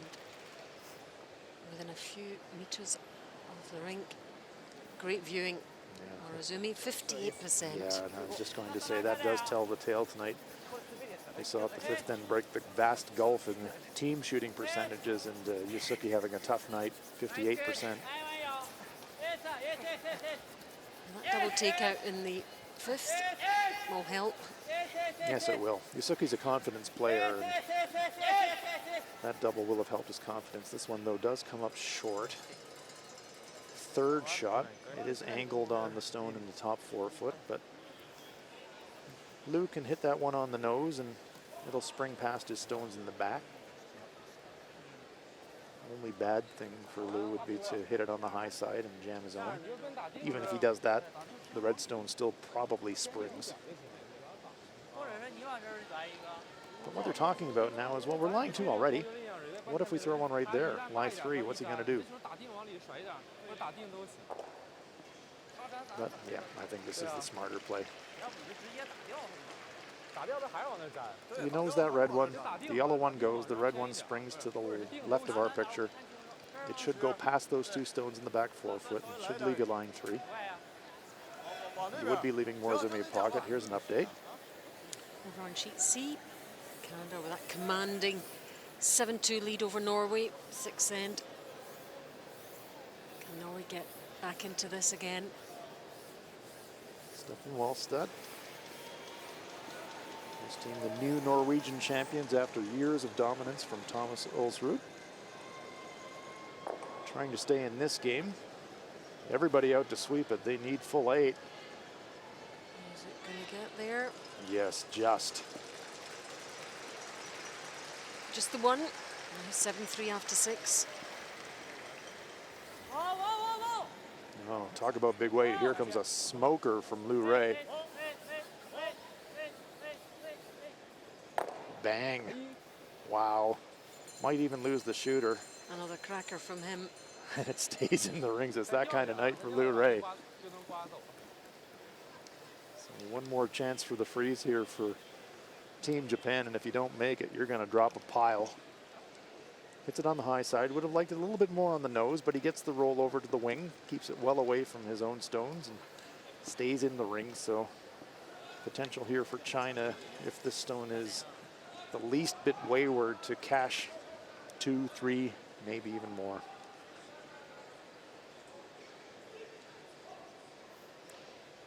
He needs to pull one of his famous shots out the bag here. Yeah, if there's ever a time for magic, it's right now.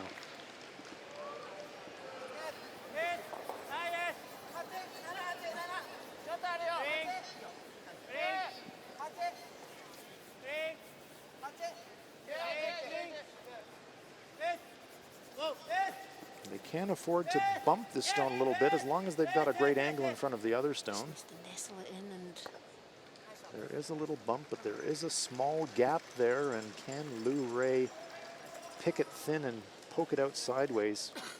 Probably would lose at least one of his shooters and maybe 2, but he would score 1. but you know, the way he's been playing, he's heading back up there. He fancies this. Yeah, he's playing with a lot of confidence tonight. There's no doubt about that.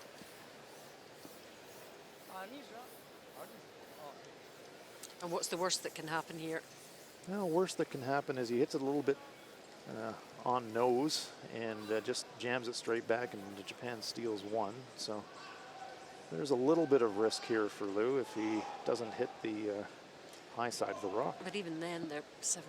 Yeah, you're still up 4 with hammer, so it's not a disaster, but maybe a chance just to put the game away right here.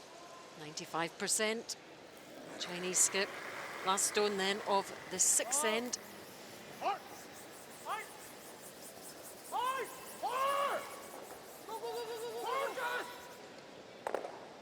Redstone springs sideways and out of the ring, so it looks like a deuce for China. Great shot there by Lou Ray. Yep, well played. And they're leaving Japan it there. says that is enough. And they have definitely had enough. But I tell you, what a superb performance from Team China. You know, Japan are a difficult team, weren't on form tonight. For a super win for China, and some fantastic play from them. Absolutely. Both teams acknowledging the applause from the crowd. Dominant display from China tonight. They take it out 9-2, and that was as comprehensive a performance as you will want to see. And that's the end of the competition for both these teams, their final round-robin game. Japan's goal was to make Olympic qualification. They have done that. China will head to the qualifier at the end of the year. And Fantastic acknowledgement from this really fantastic crowd here in Edmonton for both teams. they've enjoyed the action from both these teams over the course of the week. Japan didn't really turn up in this game, but they're thanking the crowd. And they can just relax now and enjoy the rest of the weekend. Job done for China, finishing with a real flourish. Yeah, I can't tell you how exquisite that performance was. We talked about the good China and the bad China. That was the very good China. Zhang Zhilang with a big smile. Absolutely, you can be proud of that performance. That was a thing of beauty. This chap played well too, didn't he? He was Yeah. outstanding. Yep. Xiao Xiaoming had a very nice game. Come Lu on, Ray as well. give us a smile. That's right. A smile from Handshakes. Lu Ray. Yeah, well Yep. done. Great job. And now the Japanese team returning down the ice again to the acknowledgement of the fans. They know that this team played well and fought well this week. They're entertaining, and they also know that not all disappointment for Team Japan, because they have booked a ticket for their nation in the Winter Olympics, and that is an enormous prize. So one game complete. 3 more round-robin games to keep an eye on. And particularly... In the universe that is distinctively curling, the stars have now aligned to deliver the world's ultimate showdown to the world's entertainment capital. Whether you're a storied veteran of events past or a future superfan anxious to attend your first, this is the one. The 2018 World Men's in Las Vegas with our most popular package, the 9-day, 10-night hit and stay for 2 people for just $20.29. Las Vegas rocks. It's a record for attendance at the World Championships back in 2007. Over 185,000 for the whole week. Fantastic crowds here. So we are going to concentrate on this vital game here on sheet A between Scotland and Russia. Scotland with the hammer here on end number 6, David Murdoch making a play.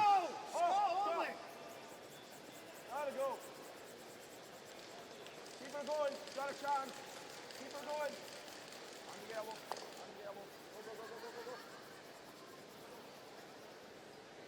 Just pushes the Russian stone out of the rings. Yeah, well, I can speak from some personal experience from my own playing past, where we faced the last draw of the World Championships in a one-on-one matchup for our Olympic place, and I can tell you, it's the good kind of pressure. It's going for a goal that you've been training for, in our case, a decade. So you want to be there, but boy, you know there's a lot riding on it too. You know, and actually it doesn't matter who you play, whether it's the top ranked country or a country that hasn't won. Yeah. It's 4 against 4. You're absolutely right. And the Russian team is showing that tonight. They're 0-10 coming into this game, but they are giving David Murdoch and his Scottish teammates everything they can handle and more. Excited Stukalski. Контроль! Контроль! Контроль! Свип!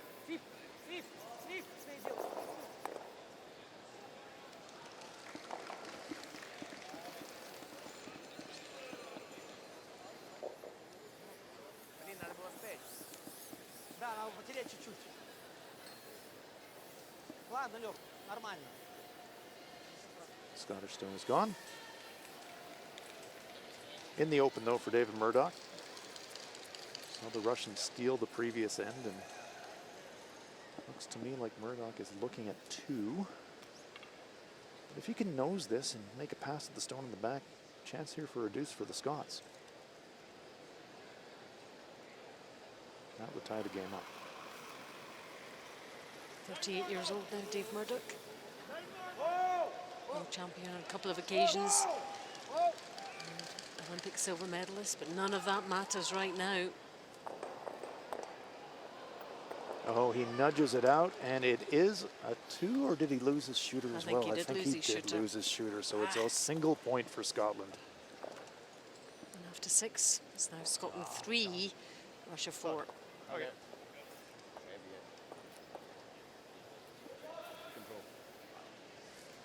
Probably fine in the end.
Welcome back to our live coverage from the Ford World Men's Curling Championship 2017 in the packed Northlands Coliseum in Edmonton in Canada. Good to have you with us. We've just watched our featured game between Japan and China conclude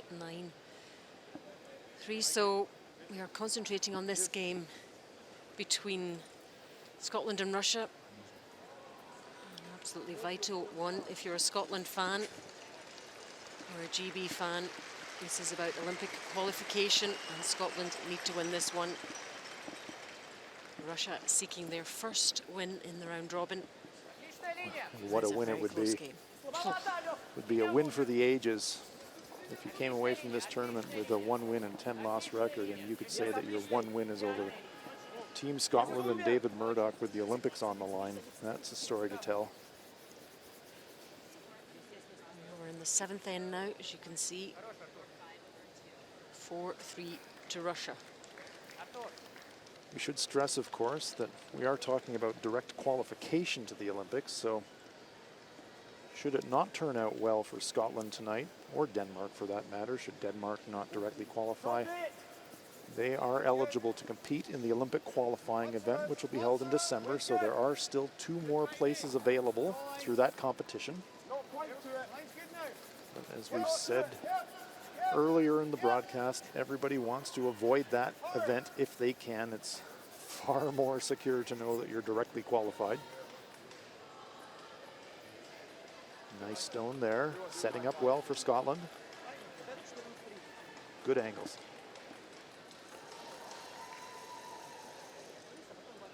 Have you seen much of Russia this week, Hans? Seen a wee bit of them. We haven't had a lot of them, but we've had a lot of updates on them. And as I said, they've flip-flopped their lineup a little bit. They did start the week with Alexander Sokolsky at the skip, and frankly, he struggled.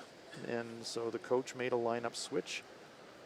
And Timofeyev went in there throwing the 4th stones, and that was the lineup that did actually quite well at the European level. And now in the late going, they've flipped it back, and Alexei Stokalski is now throwing the 4 stones. Brushing here, but he does throw the 4 stones, and there's a lot of potential in this team. You know, they've got shots, they just haven't got it going this week. And that'll happen. I mean, you're at a world championship. You know, you're playing the top teams in the world, and if you haven't got the A game with you, it gets exposed pretty quickly. And then it kind of spirals, that vortex as you talked about. Yeah. But at some point, that stops for whatever reason. Yes. And things click. But nice looking end brewing here for Team Scotland. Russia's got the hammer, and even though Russia's got the shot rock on the front of the button, David Murdoch will like the looks of those center guards stacking up. Over to sheet C for that Norway-Canada game. Canada leading 7-3. Look at that, 10-0. And in good shape, Canada in this 7th end again. Yep, Brad Gushu and company would love to finish the round robin unbeaten. Their compatriots, Rachel Homan and her team, achieved a similar feat in Beijing, China at the World Women's. Unbeaten all the way through, winning the gold medal.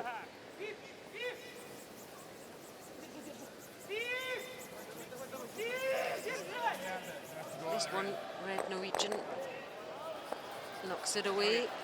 Is this going to finish? Yeah, looks like a 1 Yep. at the end of all that. And meanwhile, in the Scotland-Russia game, we saw a great race takeout by Alexei Timofeyev, rearrange everything.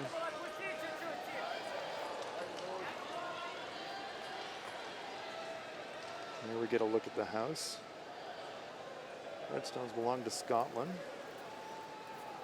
So things are still looking pretty good here for Team Scotland, despite Timofeyev rearranging the center guard. So a great chance here for the Scots to set up for a steal, and if they were able to do that, they'd tie the game up.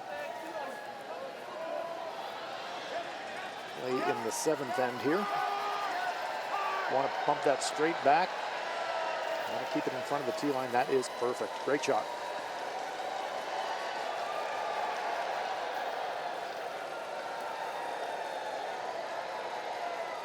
Lots of noise in the arena, as you can hear. The crowd really getting into the action, and the Mexican wave started.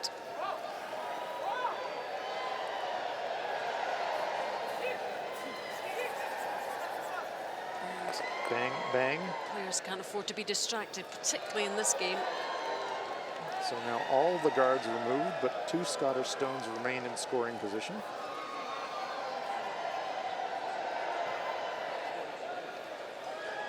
This is one of these situations, Allison, that you encounter sometimes at a World Championships when you do get the big crowds showing up, that sometimes you have to resort to hand signals to communicate. You're used to shouting down the ice to your teammates, but sometimes now you have to look up and visually communicate. It's pretty noisy down there on the ice and surrounding areas. This is Greg Drummond, the 28-year-old, living in Stirling in Scotland.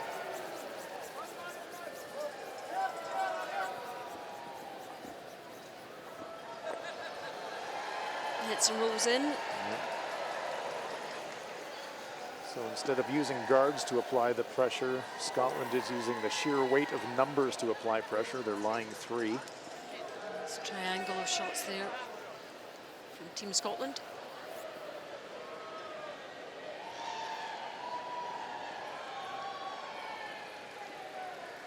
See the Scots flags behind the players there.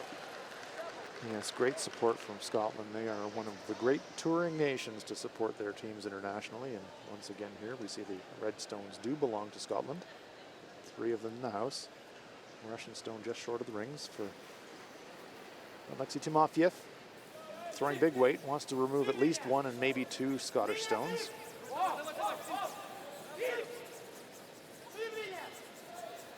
And there's 1, there's 2, and sits in front of the other one. Nice shot there by Timofeyev.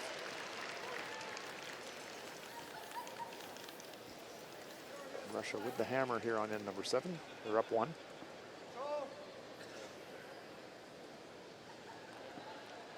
Should be possible for Greg Drummond to squeeze it past his own without losing it.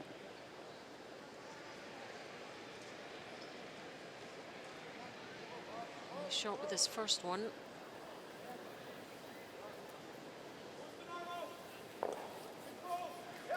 And Allison, this is the kind of game where all of that experience that David Murdoch has got can really be pulled out of the kit bag as you start to get into the late ends of a game like this with a lot on the line. David will have a much deeper bag of tricks available to him than Alexander Stokalski and But he has to be able to produce them. Well, we know he can. Yeah, absolutely we know he right. can, but it hasn't quite been happening for them this week. Some uncharacteristic struggles. They've shown some promise. We've seen some games where they look very strong, and then we've seen other games where just not quite there for them this week. High standards from Scottish curling. They do expect their teams to always be in playoff contention. That's the last couple of years that has not been the case.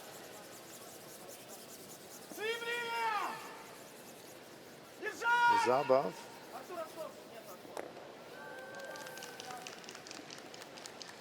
And get Zikhanov on the brushing there.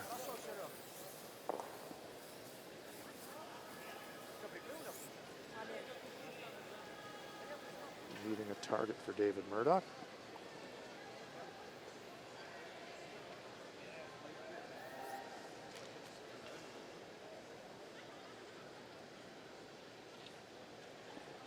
Reasonable setup here for Scotland to generate a force.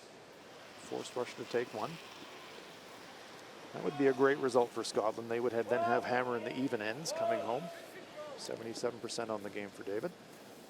Yeah, he needs to improve on that.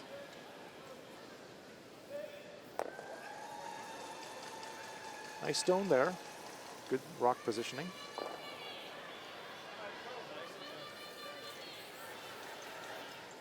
Now the debate between Stokalski and Timofeyev. Do you roll to the right to sit in front of the Scottish stone, or do you roll to the left to try and get behind the corner guard? Looks to me like Stokalski is preferring to sit on the open side as we're looking at it, the left-hand side of our picture. Alexei Timofeyev Sneaking a peek at the scoreboard. Holding the target.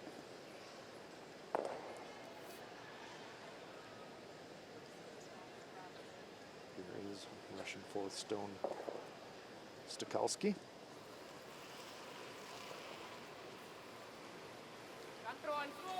88%. He's having a good game. Certainly better than David Murdoch at this stage.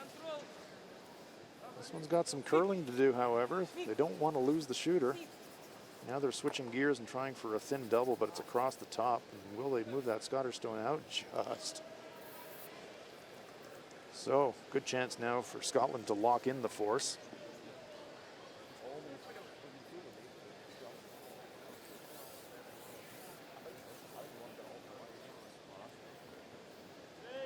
Just debating whether they can put a rock into place to...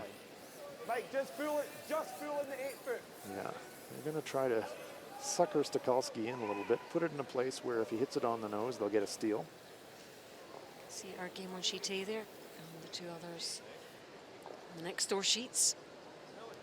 Sweden and Netherlands and Norway against Canada. We'll keep an eye on those games for you, but this is the match with the biggest implications for the future of Olympic qualification for GB. And now David Murdoch will take a look at the split time on this. We saw on the Japan-China sheet that for T-line you'd be looking for a split time in probably the 14.5, 14.7 range. So let's see where this one goes. It'll be longer than that because he's just wanting to be front 8 foot, 14.8, so that's good looking weight.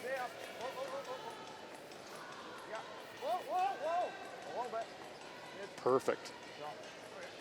Leaves it in a place where if Stokalski hits it on the nose, Scotland can still steal. So decision time for the Russians. They know if they're going to play the front stone, they're going to need a little bit of an inside roll to count.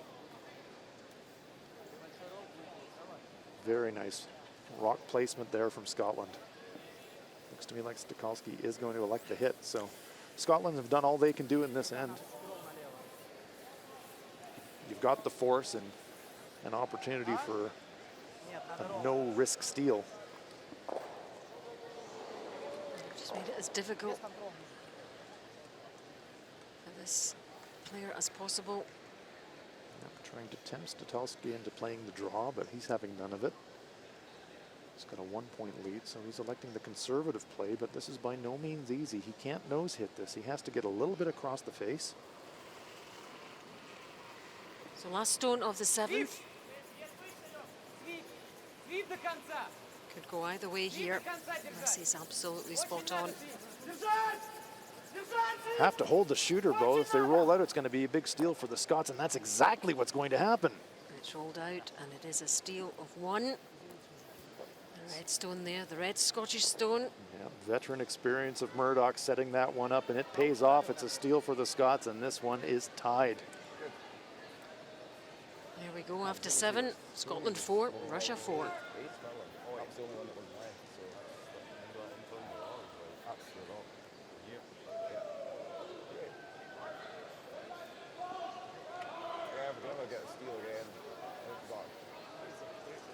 Well, we've got to play for forces, even forces. I'm happy with it. Да, чисто дом, если что, там сзади просто внизу.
atmosphere building inside the arena here as the games are coming to their conclusion. This is the game we're concentrating on, Scotland against Russia.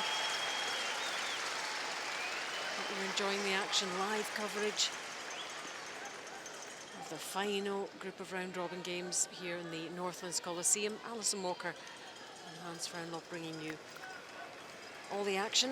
And one of the games has finished. There we go, the Sweden-Netherlands game. Victory for Sweden. 8-2 over the Netherlands. And a very popular team inside the arena and indeed in Canada. They spend a lot of time here and fans enjoying the contribution too of Team Netherlands. That's their week over. Of course, Sweden progress to the weekend. Yeah, a very worthwhile first up experience for Jaap van Dorp and his Dutch teammates and the crowd here showing their appreciation for all the curlers here. Fantastic, knowledgeable curling crowd here in Edmonton. So after that steal in the 7th, it's not all bad news for the Russians. They now have last rock in the crucial even ends as we're approaching the 10th end of this game. So we're playing in end number 8 now. So the situation for Russia, if you can get your deuce here, force Scotland to take one in 9, then you're playing the 10th and final end, one up with the hammer. If you're forced to take one, and if you can force Scotland back, you come home even up with the hammer. So for Scotland, this is a big end, and they're setting it up well. If Scotland could ever generate another steal here in number 8, then the advantage would swing back to them.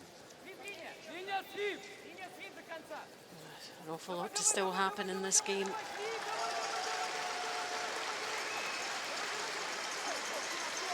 And as the ends disappear, the tension will mount. Too right. Right, let's hop over and see how Canada and Norway are getting on. 8-3 Canada, 8th end. Stefan Wallstedt facing 3 Canadian stones on his last.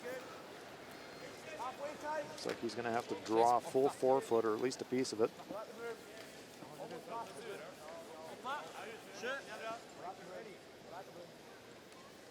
He's got some backing. One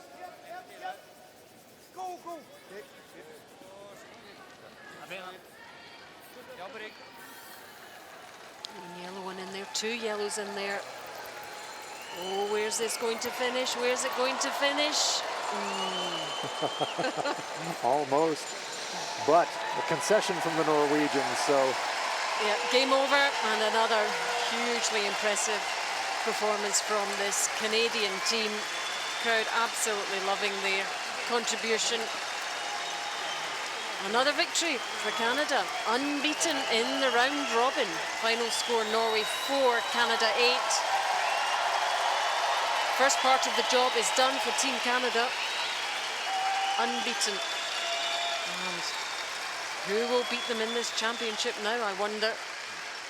Well, their next test is going to be the 1-2 game tomorrow evening versus Nick Edin's world champions from Sweden. So that using the Page playoff system in this event, and that is going to be a dandy. Yeah, a mouth-watering prospect, and you will hear it and see it live with us.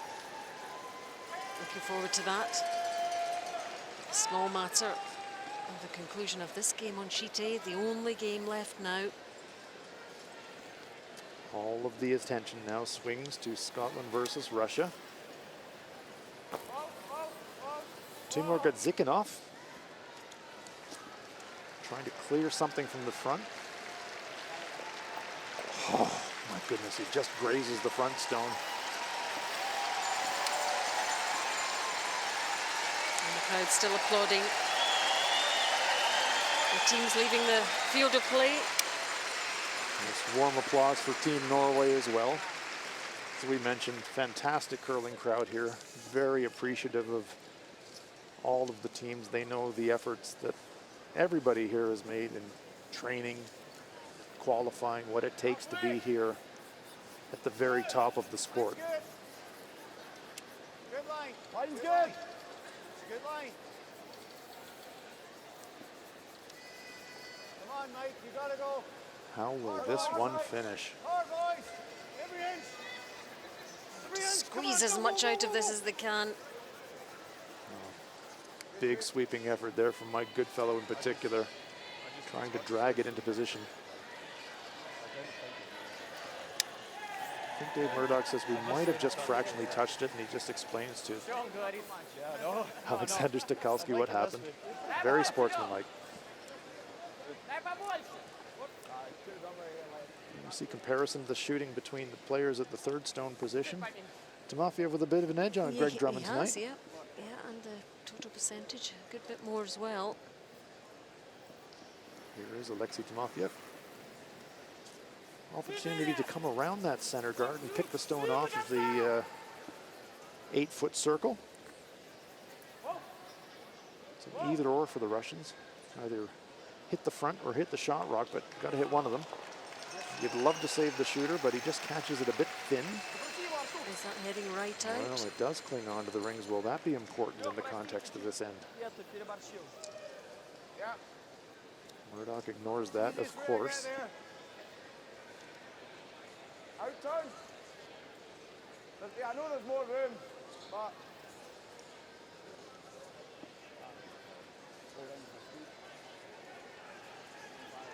Drummond will try to tuck one around the center guard.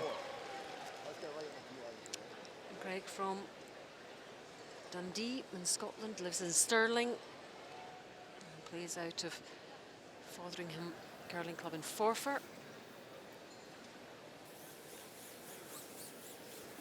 Rich tradition of curling, of course, in Scotland. That's where the game was invented. The mother club of curling, the Royal Caledonian Curling Club. The original governor of international curling has evolved to become the World Curling Federation. Good looking stone from Drummond here. Sits at full 12, but completely behind cover. Yep, crowd appreciating that one. We mentioned this knowledgeable Canadian curling crowd. They will know what's on the line in this game, so it is not just another end of round robin game without meaning. They know what's on the line, and here's Canadian skip Brad Gouche, with a lot of fans looking for his autograph. Left-hander. Oh. Maybe he's ambidextrous in the autograph department. All the players signing autographs. They have had a tremendous week so far. Very popular team in Canada. We mentioned they were the Gouche and Nichols, at least, the 2006 gold medalists, but they've never been Canadian champions until this year. It's quite a story, isn't it? Sure is. They were close on a number of occasions. Runners up at the Canadian Brier, but this year finally breaking through. Great shot there from Russia. Jams it a little unfortunately on his own. It does seem to pop off the ring, so Timofeyev saying, oh, I wish I would have kept the shooter there, but pretty happy to kill both stones. So that was well executed. Catches it thin and a little bit unfortunate to jam on his own at the back, but it does spin just, we think, off the rings, but they will look at that closely.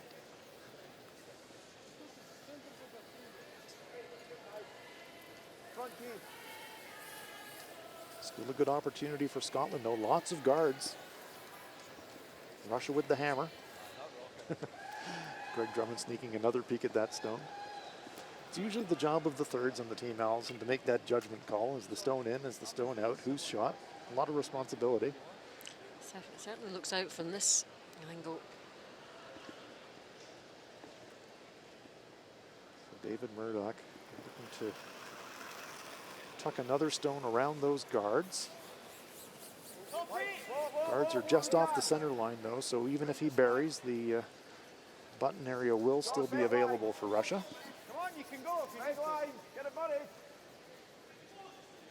It's a curl. Go wide open. You're across the line.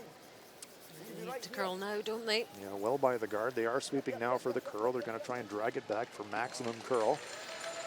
Hides a corner, I think. Probably half open, or at least a third open for the Russians. Does go behind the tee line, and dead even in total shooting percentage between Alexei Stakowski and David Murdoch, 79%.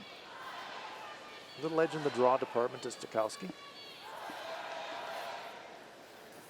Dave Murdoch has closed that gap the last couple of ends. As I said, he's a big-time player, David Murdoch, and he's won the Scottish Championship in 2005, 2009, 2013, and 2017. Long history of success and tends to peak right before an Olympics. Stikowski, big weight. Sweepers are going nowhere near this. Yeah, they're standing right off, aren't they? It would be disastrous to have no contact. Has he got any contact at all? Just wiggles it. My goodness, what a break for Scotland. Potential disaster for the Russians. That could change everything. Yes, it could. Now that stone, it's been pushed to the back of the 8-foot, but from the Scottish perspective, now it's a free shot, really. Try to make a better come around, and Stikowski will have to try to draw to save the point. And if he ever missed that badly, it could be a steal of 2. And if that was the case, Scotland would have a firm grip. Mental error there from Stikowski, just upped his weight. Wasn't really necessary, could have played back button, back 4-foot weight, and that was almost hack. Yep, and he knows that. But it just happens sometimes. Well, just showing the difference in experience in those two teams, I think, Allison. Just the big game situation, and that was obviously an adrenaline rush for Stikowski. You need to be able to control that in the big situations, and as you gain experience, experience is a pretty good teacher in this game, and you experience the situations and you can adjust better. Well, that's what I was wondering. Like. Dave Murdoch saying, okay. Didn't think I was going to have a chance to throw this again, but I'll take it.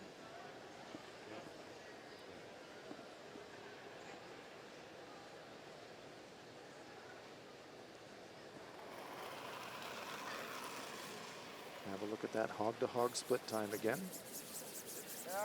In the 14.7 range for that shot in the top 8-foot. He'd like this one to be top 4, so he'll be looking for something like 14.6 ideally.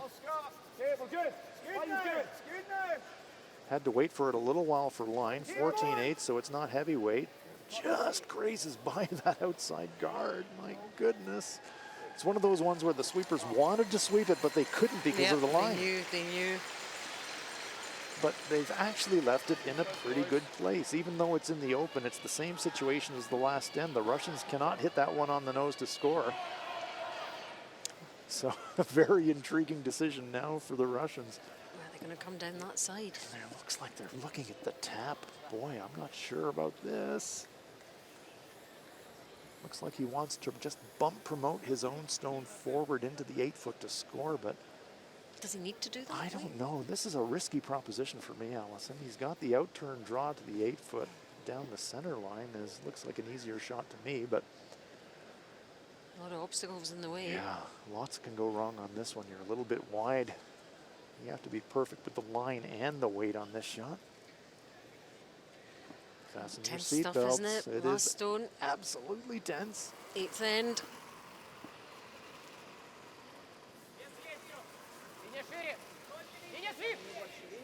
Playing an angle tap. He needs to be in the 8-foot.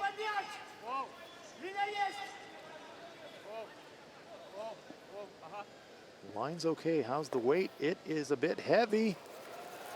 It is a bit heavy, but he gets contact on the back stone, and Russia scores 1. Oh my goodness. Where did he pull that shot from? Right out to the bag from the... That's the back of the playbook. Stikowski, look at this. Tell you what, he hits that one any fuller on the outside, and that one skates by that stone in the back 8-foot. Scotland steals 2, but boy, that back one was a catcher, and thank goodness from the Russian perspective. He enjoyed that. That was clearly the right decision then. Well, they're right when you make them. Boy, oh boy, but after all that tension, it's Russia 5, Scotland 4 after 8. Don't you dare go away.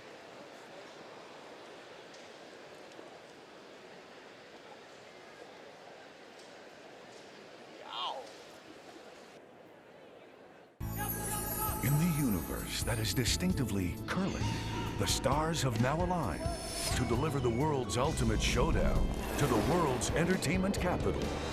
Whether you're a storied veteran of events past or a future superfan anxious to attend your first, this is the one. The 2018 World Men's in Las Vegas with our most popular package, the 9-day, 10-night hit and stay for 2 people for just $20.29. Las Vegas rocks.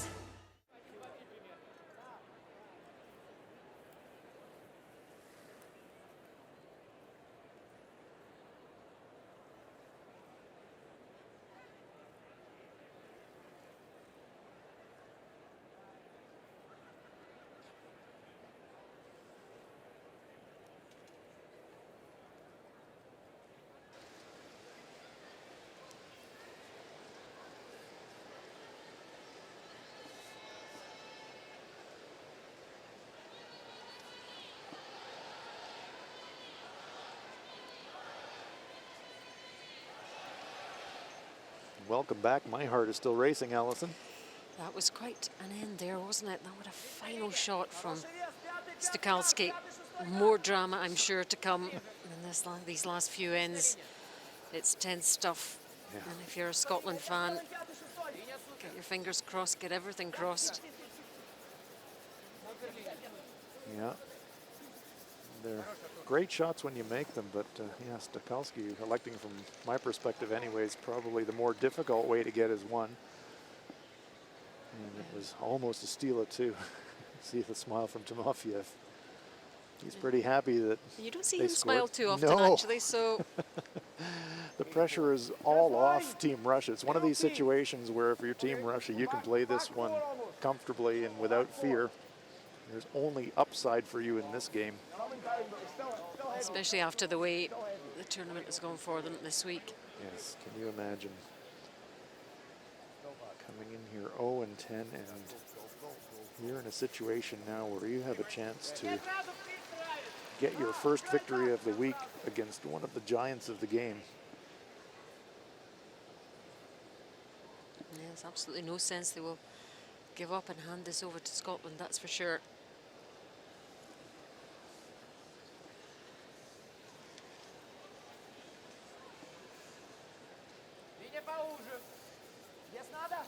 Artur Zabov, Russian lead, being asked to freeze to that stone in the back of the forefoot. He's from St. Petersburg. One of those cities in the world I've always wanted to visit but never have. So Meant to be absolutely beautiful.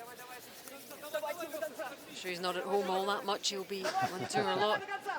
that is a pretty nice shot there from Zabov. Perfect freeze. Just been on this team for a couple of years. 27 years old. So now Mike Goodfellow is going to be asked to follow that one down. Lead for Team Scotland. Here, Les. Back 4. Back button. Oh, right there. Back 4. No, we're right there. Very strong with the brush as well. So Mike contributes in every way for this Scottish team. Well by the guard.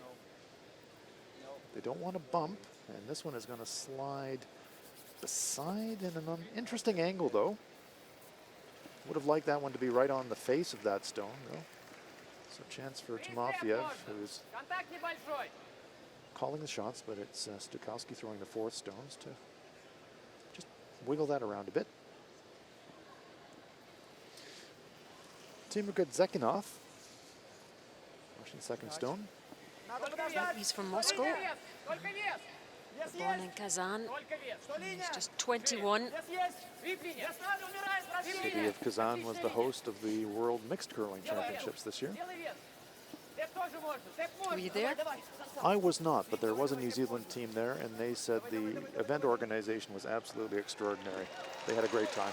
Great shot there as well. That is absolutely perfect. Isn't it? Look at that. You couldn't have placed that better if you'd carried it down. Yeah. Position A. From the youngster, just the first year on the team. Fitting in well. What an experience this week will have been for him. He does have a curling award, the Russian Master of Sports. That sounds mighty impressive. Yeah, it's a good title. Scott Andrews now trying to run it back and disturb the stones. Pops his own off the rings and leaves the two Russian stones sitting on the button. And they're looking very comfy there, aren't they? Well, couldn't be better in terms of the alignment, and they are dead frozen.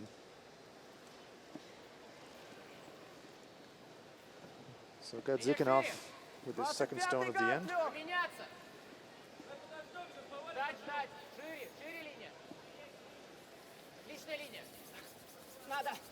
See, this one is as good as his first hands. Yeah, just looking to guard. Wants to straddle that center line if they can get it there. The sweepers are really working it for the curl. Got a piece. It's probably half hidden. They would have loved that to curl a little bit more, but it is available now for Scotland. Small port there on the intern side. Needed maybe 6 inches more weight. It's a tight port, but Yeah, but I wasn't thinking huge weight. No, hack. Yeah, like back line. I think hack's good. Hack's good, yeah. okay, so there is a port. They think they can get through there with down weight, so Dave Murdoch has asked Scott Andrews to play hack weight. It's going to be Weight's tight, good. this one. Whoa, quiet. Yep. Whoa, whoa. Yep, yep. How's the line? Hard. Whoa, quiet. Hard. Really hard. Keep on it, Mike. Keep on it. Oh my goodness, past that guard. Great sweeping and a great shot from Scotland. Great communication as well. Well, Sigh we of look back, relief. yeah, well, we look back at that at the end of the game and say this was the one that turned the match around. Whoa. So close to the guard. Great brushing there from both players, but in particular Mike Goodfellow on the inside brush, holding the line. And look at the alignment now. This Russian stone is still shot, but the Scottish stone directly in front of it. Danger signs for Team Russia. Crowd enjoyed that one. Yeah, it's a great shot.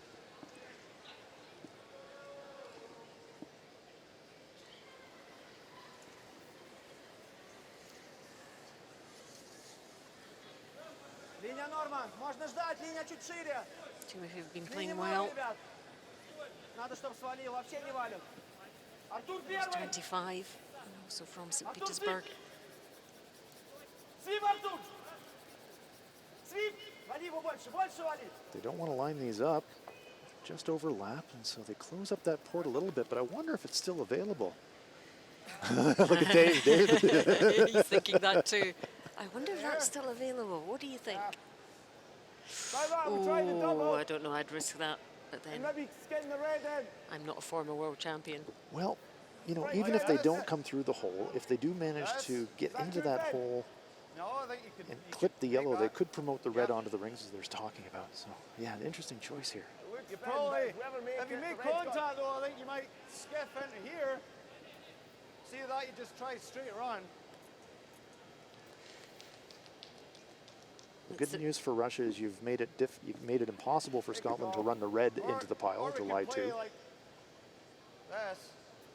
It's that risk-reward thing, that's thin isn't as it? well, but It is. we got to peel something. Plenty of time available for both teams. They're playing the ninth end, and Scotland that's fine. has 6 minutes and 49 seconds left on their time clock, so they're going to take enough time to make a good choice here. Important stone, though, as Sure everyone is. is now.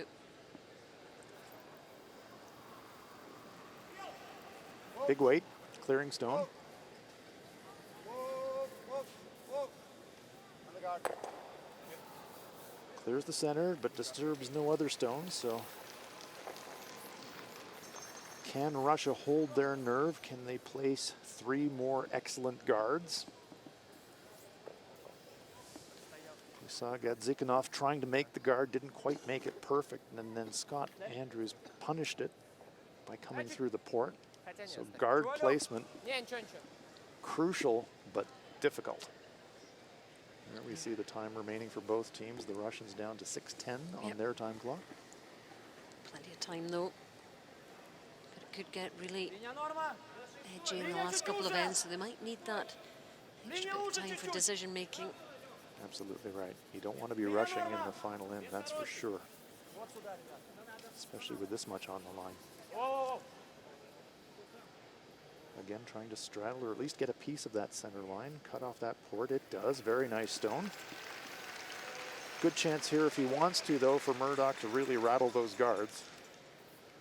He might even get a little bit of action and both promote his own stone and maybe send it careening into the shot rock. So like thin half? Yeah. The primary objective is to get rid of the No, guard. not thin half, just half. Half. Yeah, he'll be thinking though that I can actually clear the whole front here. He's going to try and hit it on the high side. We heard thin half.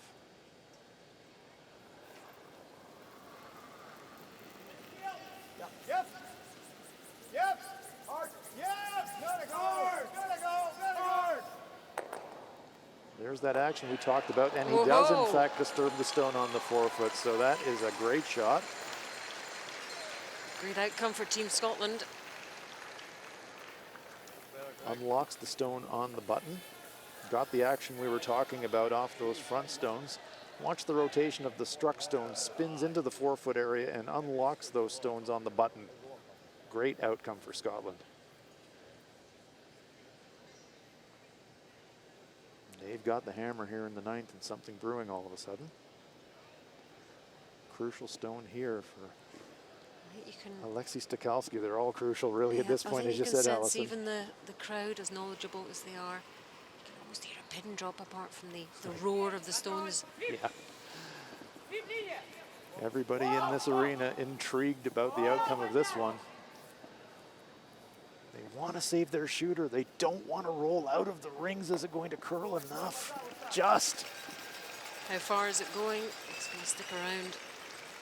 And that's important. The Russians, they'll give Scotland one. They just don't want to give Scotland two. I think that's a rolling shot. There's an inch on the centre line side. Okay. Well, I think this is max. I think we need more here. Yep, that's fine.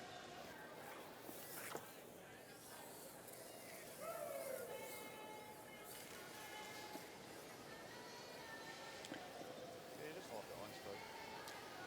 Judging by the ice being taken here, Allison, looks like Murdoch wants to freeze that stone in the back forefoot. Try and generate his pair that way. Come here, Les. Les. Yeah. If it does come up a little bit light, he does have that guard stone to go behind as well. So a couple of options here for Scotland.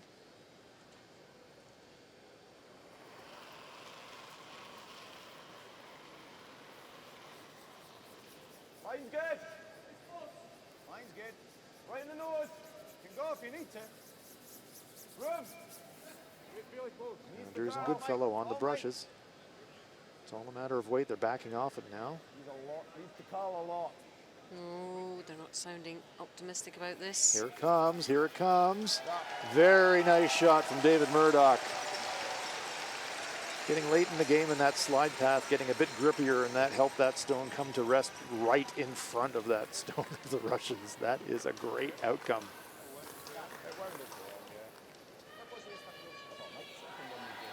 So now the pendulum of pressure swings back on the Russian shoulders. Stokalski has to hit this one right on the nose. He's not going to be able to spring the Scottish rock out of the rings, so he's just looking to hit fractionally on the brush side. He wants to sit his stone directly in front of that Scottish stone. Can't over-curl. If he over-curls, it'll roll away, and Murdoch will have a draw for two. We've seen the line of Dave Murdoch's stone. Here we go, folks. This one, they're waiting for it to curl as well. Sweeper's not anywhere near it. Drummond licking his lips, waiting at the tee line to sweep this one out. There it goes, and it will be a draw for two for Scotland. I wonder how crucial this will be in the outcome of this game. And that extra point being so important here in the ninth end. There is a huge difference between coming home tied with the hammer and coming home one down with the hammer. And Scotland now with a chance to put the Russians exactly into that situation. He needs to make this though. Yes, he does. Big shot here from Murdoch. Last stone of this ninth end.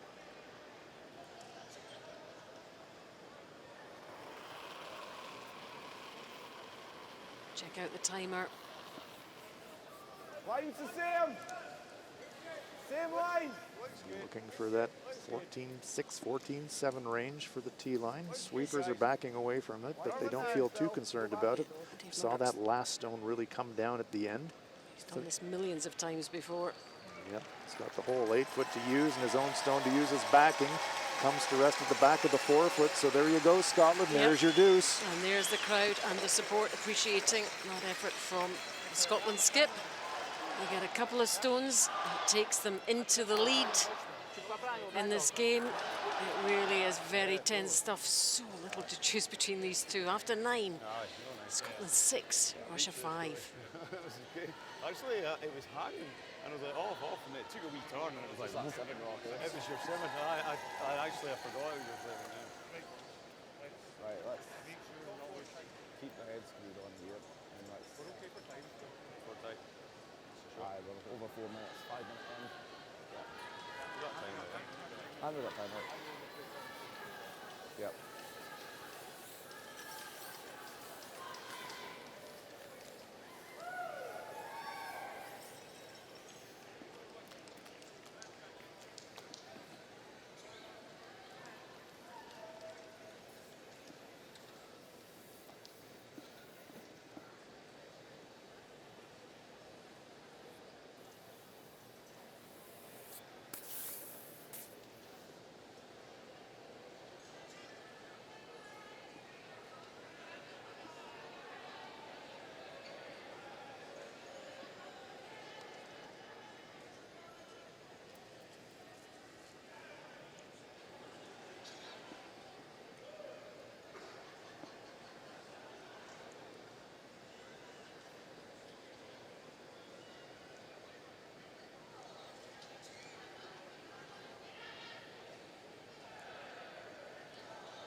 So here we go.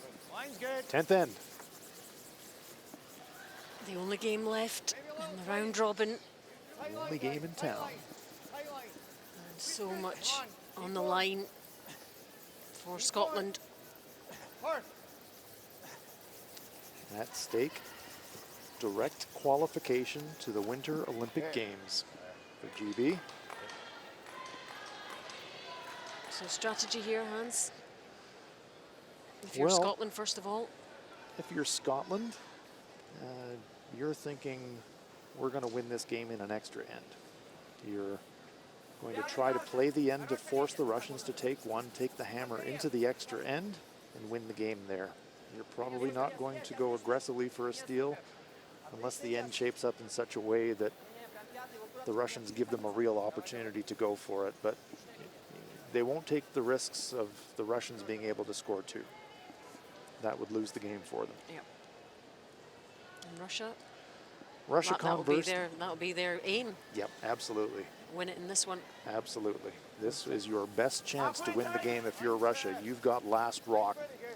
You're controlling the play. So your best chance to win this game is right here. You need a deuce to do it, though. If you take one, Scotland gets the hammer in the extra. This one they want to keep short of the rings. Will it? Is it in the free guard zone? No, it creeps onto the rings. So disappointment there for Scotland. Free guard zone, first 4 stones of the end. If they sit between the house and the hog line, your opponent cannot remove it from play, but this one is on the rings. So Alexei Timofeyev immediately is sensing his opportunity to tidy up. Not disaster for Scotland, but certainly not what they wanted. This is the Northlands Coliseum in Edmonton. See the action on the big screen above us. Jumbotron.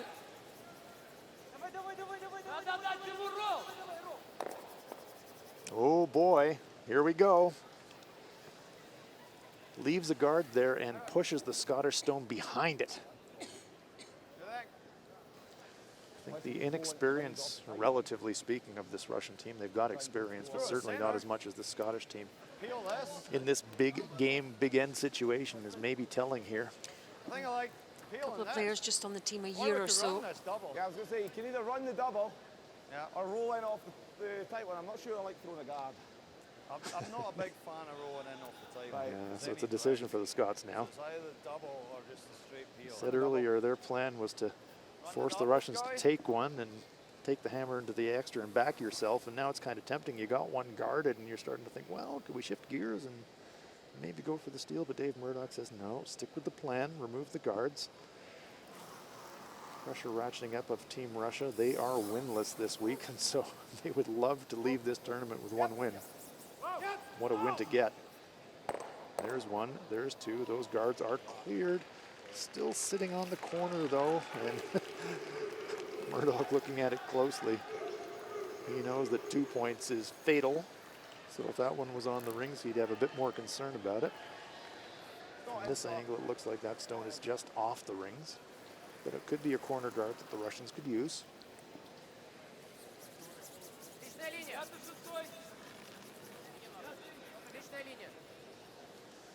What intrigue.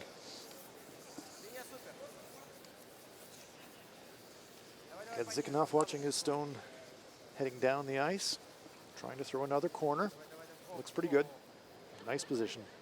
I've been quite impressed with him this Yeah. week, I must admit. Just 21. He has a very promising future in this game.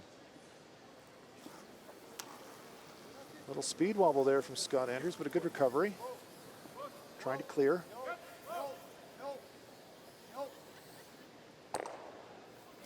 Moves towards that Russian stone. Doesn't pop it on the rings. Went across the rings for a moment there, so a bit of nervousness for a second for the Scotland Got any team. doubt with that stone is now gone? Yeah, definitely off the rings, not going to be used. Something that could be jammed on perhaps, but certainly not going to score.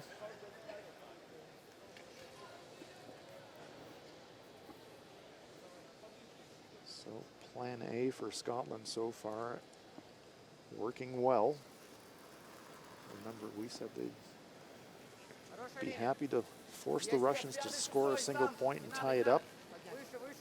And that would mean an extra end, but crucially, it would give Scotland the hammer in that extra end. So that extra point there on end number 9 being crucial, Alison. Yep. Well, if they do end up winning, that might be the moment that they won it for, as they would say. Yep. You'd look all the way back. I'd go back to that hack weight shot around the guards by Scott Andrews that Mike Goodfellow swept coast to coast, changed that end around entirely, sat his own stone in front of the Russian stone. It got subsequently moved again, and net result at the end was a deuce for Scotland. And I think that stone might have been the turnaround rock of this whole game, but ways to go yet. Yeah, absolutely.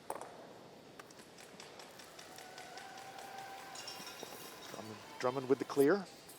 So again, nothing to work with for Team Yep. Russia. Not many stones in play for them. It's one of these situations where you've got a bit of a choice. I'm not entirely sure what the call is. You could elect to try and throw to the wing on the edge of the 12-foot and just leave your stone angled and hope somehow that Murdoch hits it and jams in the process. But you could also get there by eliminating the Scottish rock and rolling there. But really not much in the way of places to hide. You could also think about tapping this one back. And if I'm playing this shot, that's probably what I'm thinking about doing. But let's see what happens here. Alexei Timofeyev. Хорошая линия. Линий пока много. And sports hero is Kevin Martin. The old bear. Yep, got some inspiration from him. Certainly in this game, because the Russians absolutely taking this game to Scotland. They are going to the wing, and they are trying to set up that angle. Very nicely placed by Timofeyev. So the thought there is if Scotland hit half of that and jam, maybe they can spin their own on the rings. So the Russians doing everything they can to try and generate that second point. Two for Russia here, and it's over. They win the game. Greg Drummond now. Only bad result for Scotland is hitting half and jamming. Yep. Whoa. Yep. Whoa. Yep. There is the jam, but hits it thin, so no danger, and he spins his own rock. This is interesting. Here's a great chance for the Russians. So by that stone spinning into the top of the 8-foot, and crucially the stone in the back spinning into the back of the 4-foot, good chance now for the Russians to freeze the back stone. And if he could ever get to the face of that, you'd give Murdoch the run back, but you could generate your pair. So great chance here for the Russians. They need the deuce. And you're looking at the stone from the hack end. It's the stone in the back of the 4-foot that's the danger rock for Scotland. Timeout called by Russia. Yep, it's a critical point, really. They're aware that this is the moment in this end.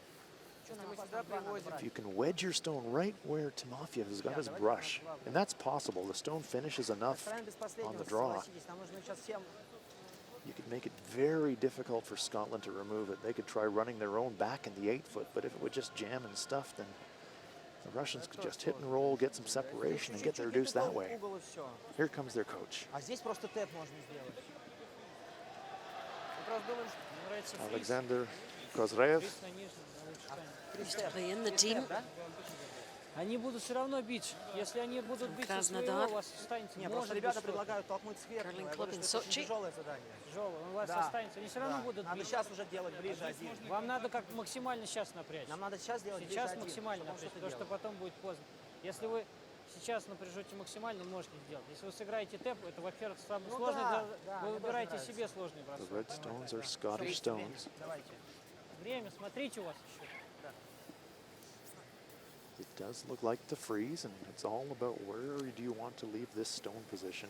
And for me, the perfect position would be a line directly between the points of those two Scottish stones. If you could just freeze fractionally across nose, makes it very difficult. You'd invite David Murdoch to come down and to try and freeze and follow it. And if he made a small error, that's how you get your pair. Here is Alexei Timofeyev. Yep, 83%. Nice draws. Давай, давай, обязательно ближе, ребят, сделать. Dubai means hard. They're worried about the line. Отличная линия. Свип линия. Линия тоже очень надо. Yep, that's what they're shouting. Делай вес. Давай, давай. Держай, давай, It's coming round now. They don't want contact on that front stone, dragging it as far as they can. They feather it and come into the top of the 4-foot. Second shot. It was a good effort. Yeah, just needed 2 feet more weight.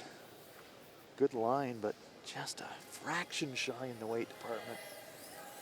Had to be precise. You couldn't overthrow that. Throwing that heavy would have been fatal, but good chance now for Murdoch to double those stones off. He won't mind losing them. Invite them to play the freeze again because he knows he can follow it.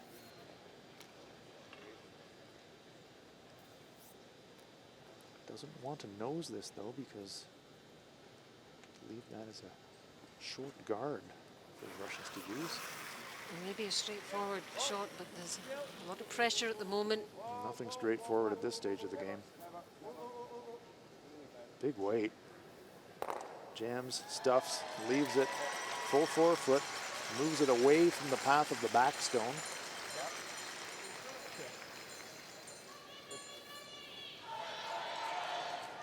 So now it is the turn of Alexei Stokalski to try the freeze. Good news for Scotland on that last one is even if Stokalski makes the freeze, Murdoch can use the stone at the front of the 4-foot to come in from the side and make an angle raise and pop it out with a little bit of a sideways angle. They're not paralleled from the top to the middle as they were. So what will we get from Alexei Stokalski? 10th end. Хорошая линия. Хорошая линия. Много линий, много линий. This is almost like the gold medal game, isn't it? My goodness. It certainly feels like it. Everything on the line, and you can just sense it. Cut the tension in here with a knife. Don't want to bump, but it is going to bump a little bit. Russia wise, second shot, but Yep, still not. it is Scottish wide counter. open, and now Scotland will call timeout. They just want to make sure they make a like good no choice. easy double. I think we've just could have. Well, we roll under. Say we roll under. I mean, he's then going to have to draw. Eh? He's not going to. to draw, yeah. Or is he going to hit? What Scotland is considering is, can we leave our stone in a place where we can win the game right here? They'd prefer not to go to the extra end. Here comes Coach Ian Tetley to consult. They still got to play safe a bit, don't they? Yeah. Job one is to eliminate the danger of dropping 2. I don't mind that though. I think he's just had a draw there. So what do you think, Ted? Here he is. I think you peel it out across the face, and Eh? peel it out and force him to draw. That's well. He's going to play. He'll probably play the hit, but He hits it high side, he jams well, it, right? exactly. Either way, it's. If he's going to hit, we may as well have another one in the forefoot. What for? You give him all sorts of catchers. Coach Tetley's Yeah, I'm counsel kinda is just thinking kill the this. shooter and roll. Yeah. You know, we roll out. Yeah. There's no swing Ian Tetley there. He's absolutely. You don't have to, Davey, just don't That's our best shot. If we could ever make that. just don't overthink it. Just Yeah, I was get thinking rid of the it. same thing, Yeah, Ian. even if we roll Don't out, overthink this one. If we made that, it would be lovely. Good job, Mikey. You guys are so playing I great. think so, Keep it normal. going. Okay. Yeah. Keep it going, guys. Yep, Coach Tetley's saying he's sensing the extra end here. His counsel is remove the yellow stone, just roll away. Let him draw. Murdoch's thinking, I'd love to roll behind the shot rock just in the back of the forefoot. Tetley's warning was, well, you could just leave him a catcher. You could leave him something to draw to if you just go to the center line instead of the back of the forefoot. So Tetley's counsel was just roll it away, leave him to draw. And the coach has won 3 World Curling titles. Yeah. This chap has won 2 though. So A lot of lots experience. yeah, they know what they're on about, no doubt about that. Job one, though, is to eliminate the Russian stone. Hard! Really hard! Hard! Really hard! Hard! Right on the nose virtually, so that actually makes it a little bit more straightforward for Alexis Tukalski. Not a lot to decide, you just got to nose it and stick, and you've got the inside catcher now to use as well. So a bit of an execution error there from Scotland. No gimme by any means for Russia, Yep. but as we look at it from the overhead, Tukalski noses that stone, they take the one, we go to an extra end. Even if he over curls a little bit, he's got that stone to the right in the forefoot. Yeah, he's to got some room for error here, a hasn't little he? bit of a catcher. The only negative for Tukalski would be to hit it on the brush side. Well, the also negative is it's. Last rock of the game. Well, exactly. That's. And he is only 60% on his hits tonight, so he needs one now. This is the one he wants to make. Last stone of this 10th end. What will be that? Will we have an extra end? Will it be a Scotland win?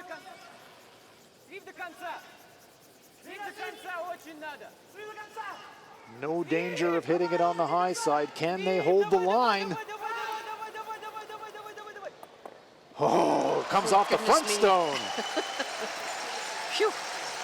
Oh Team my. Russia. We have more for you, folks. It ain't over yet. Nail-biting game between Scotland and Russia. Whoa. Stones flying 6, everywhere. 6. We have an extra end.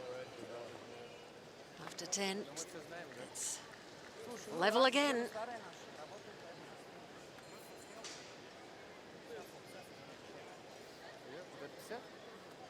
Да, это вот это. Нет, я добавил. Было вперед, по руках. Специально мужики нас не поставил.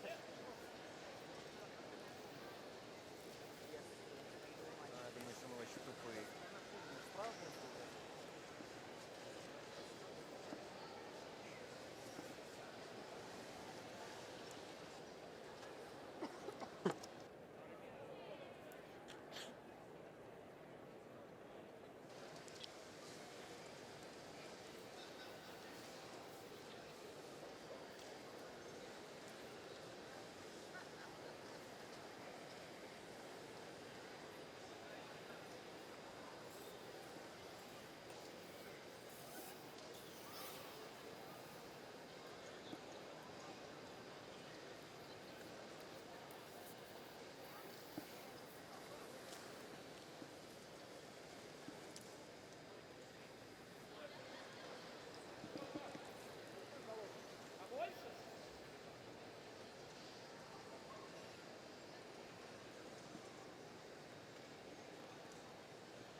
There you we are on go. the scoreboard. Wow, it's tense stuff in this game between Scotland and Russia. It's the final game of this round robin, and lots of people staying on to watch what the outcome will be in this extra end.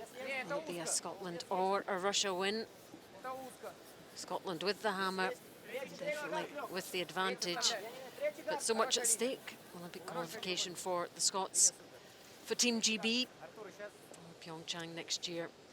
Direct qualification, guaranteed place. Otherwise, it's the Olympic qualifying event at the end of the year. Alison Walker and Hans Fraunlo bringing you the action live as it happens here inside the Northlands Coliseum. What a game this has been between these two.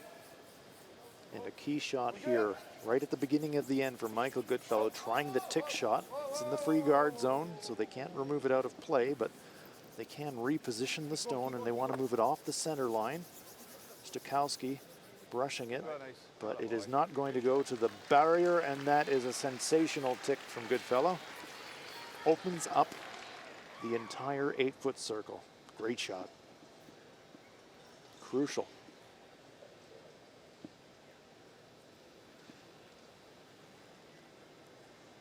And seeing the way that Russia have played this game, you wonder why they haven't managed to record a win thus far. This does not look like an 0-10 team, does it?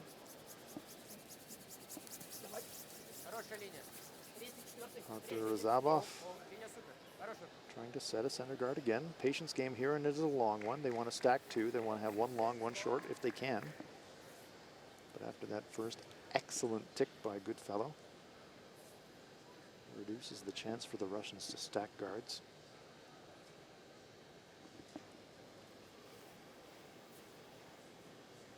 Same again, please, says David Murdoch. Just less, still good. Oh. Yep. Whoa, whoa.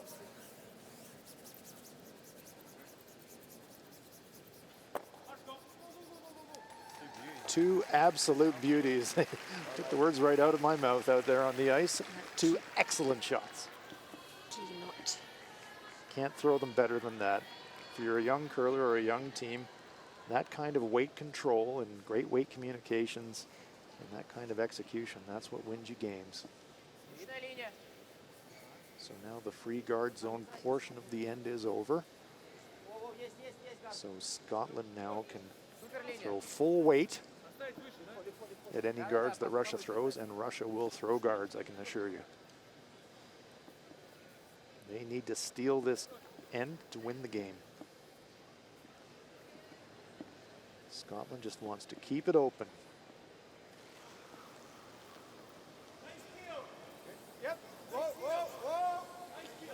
Another peel.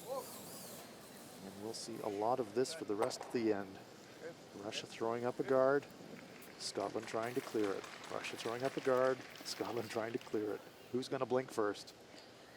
Got to keep concentrated here. Both teams. Timur Gadzikhanov.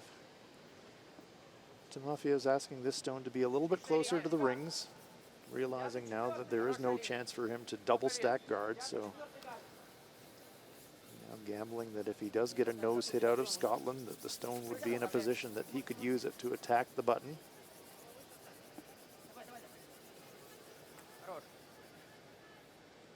Nice stone there. A little longer than they'd like, but right on the center line. Russia at a point where they need a guard anywhere they can get it. They'll even use those two yellow stones on the right-hand side of our picture for the last shot of the game if they need it. If there's nothing better. Scott Andrews.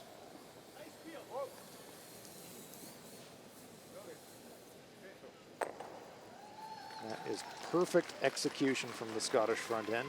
Two perfect ticks, two perfect clears. Nice job.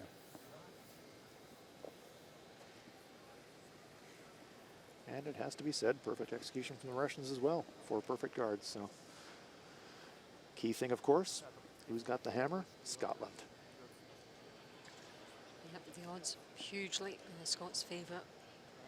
We go back again to that turnaround deuce in the ninth end. That was the control point for Scotland. It was looking like the Russians were in the driver's seat, but a big turnaround in that end with some fantastic shots.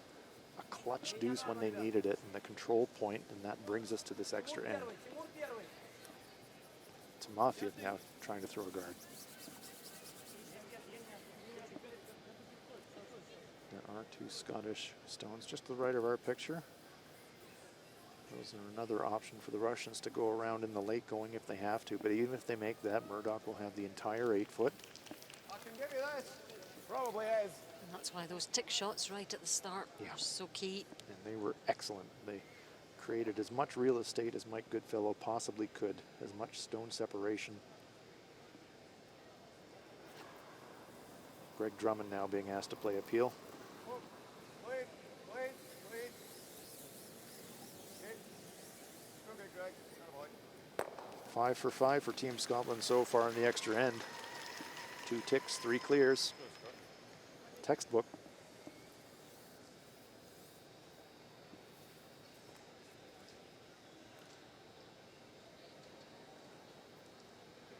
Team Russia will continue to throw the guard, hoping upon hope that they get a half miss of some kind from the Scots, a nose hit.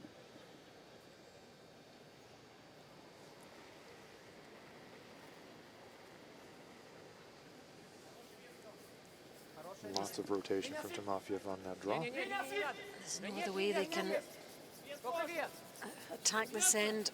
The Russians, this is the way they have to do it. They are electing to come around the corner guard now. Not a bad call. Need to change it up. Bring the play into the rings. Maybe get a nose hit there. Maybe come up with a corner free. So a nice call there by the Russians. They've seen the Scottish peeling machine. Like, they missed the guard by this. Okay, that's fine. Yeah, give me an inch. There we can see about a third of the rock available for Greg Drummond on the outturn side. So you can't throw full weight at this. He'll just need to have probably board plus.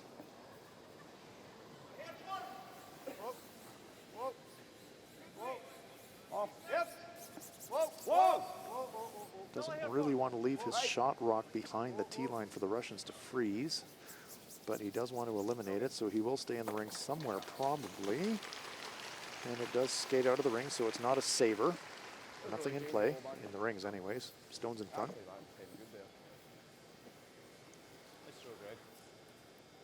So now Stakalski will have his turn to try and go around those 2 red stones. You just sense the calm before the storm here. What's he thinking? We saw some smiles from Timofeyev earlier in the game, but all business now. They know it's an uphill battle. Even if they make this great, they know that Scotland will have the full 8 foot available. Alexei Stakalski. First of the 4th stone, for as far as he's concerned.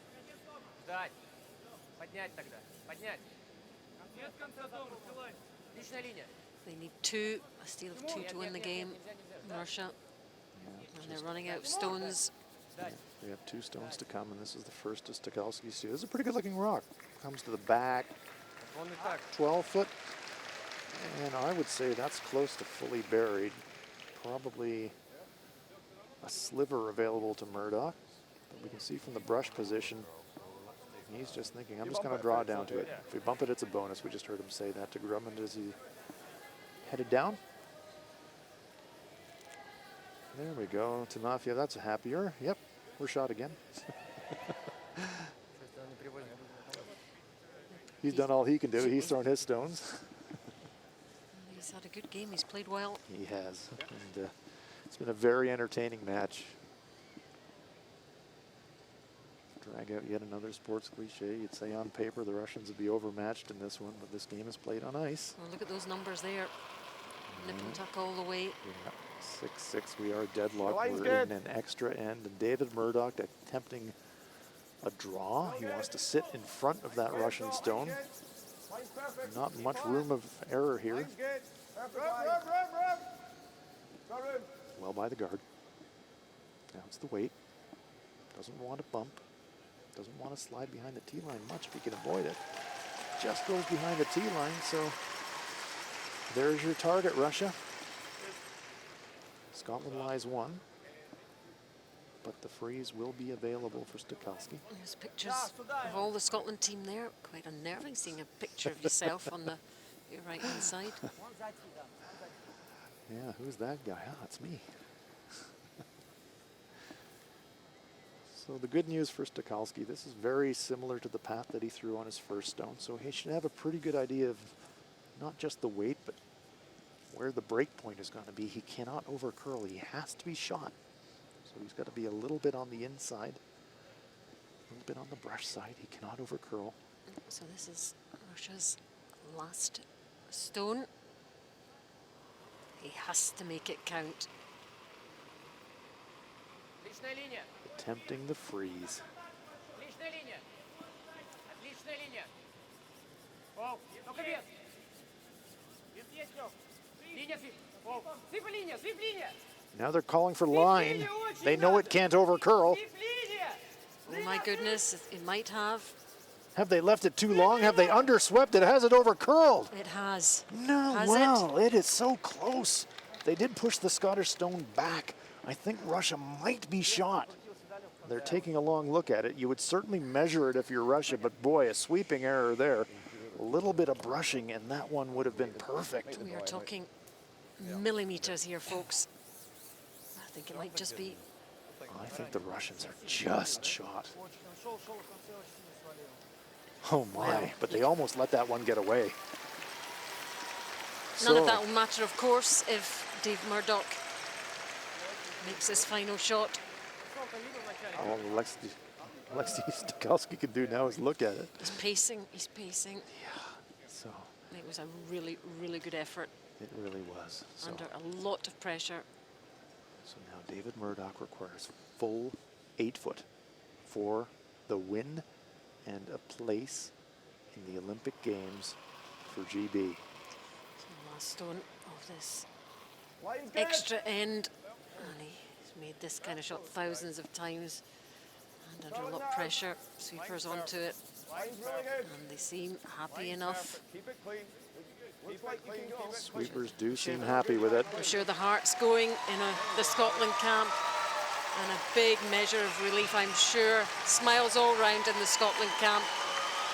Phew, he says. A valiant effort by Russia. They took it right to the wire with Team Scotland, but that does mean that they have claimed that Olympic qualification place directly. And the final score was Scotland 7, Russia 6. We haven't had a lot to cheer about this Scotland team this week, but that was a tremendous win in the end. And you can see the relief on Team Scotland. They had to dig deep and use everything in the bag, every bag of tricks that David Murdoch had to use. He used in that game. They were behind, scrapped it out, ground it out, and pulled it out. Scotland 7-6 winners. Russia goes home this week without a win, but boy, they gave us some entertainment tonight. Absolutely, they did. Performed exceptionally well in that game against Scotland. Disappointment for Alexei Stukowski. They battled valiantly, but it is the win for David Murdoch and his Scottish teammates. He is a popular man in these parts, waving to the crowd, acknowledging that is their World Championship over for this year. They would have loved to have been in the playoffs, but ultimately it was a hugely important game for Scottish curling, for British curling, to make sure they were in the Olympic Games. What a finish to the round robin, Hans. Man, excitement doesn't get any more dramatic than that. What a finish to the round robin, and more excitement to come at the weekend as we hit the playoffs.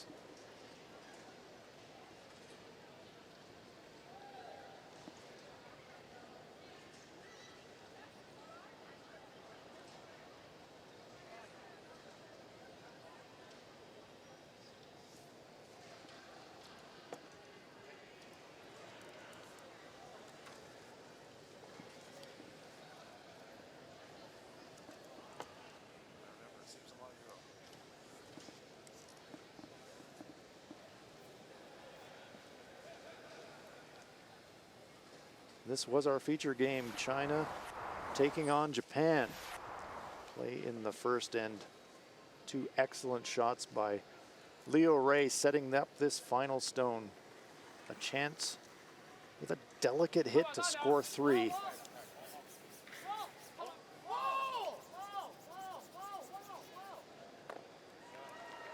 Great control of weight there and a great start for Team China. 3 points in the first end. In the fifth end, final stone for Japan's Yosuke Morozumi, one of his favorites.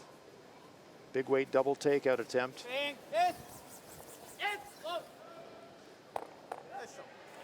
Doubles off the Chinese stones and Japan scores 2. But it is a long road back for Team Japan. And number 6, red Japanese stone. Liu Ray trying to pick this one. Big weight.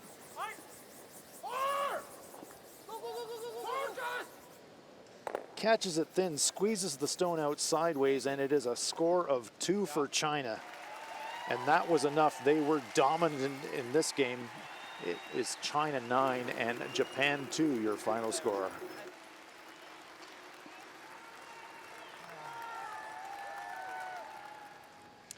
The games, the scores, 7-6, Scotland over Russia, ensuring that Olympic qualification place. It was Sweden 8, the Netherlands 2, and Norway 4, Canada 8. Canada unbeaten in the round robin.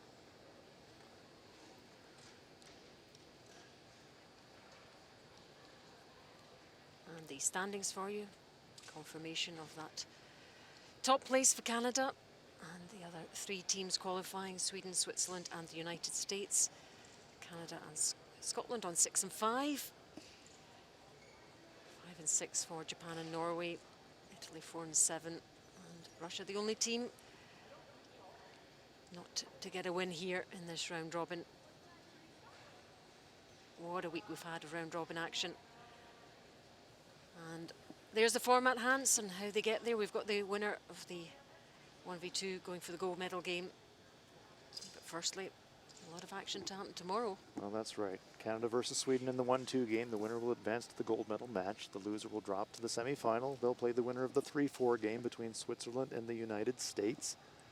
The winner of that semi-final game will advance to the gold medal game.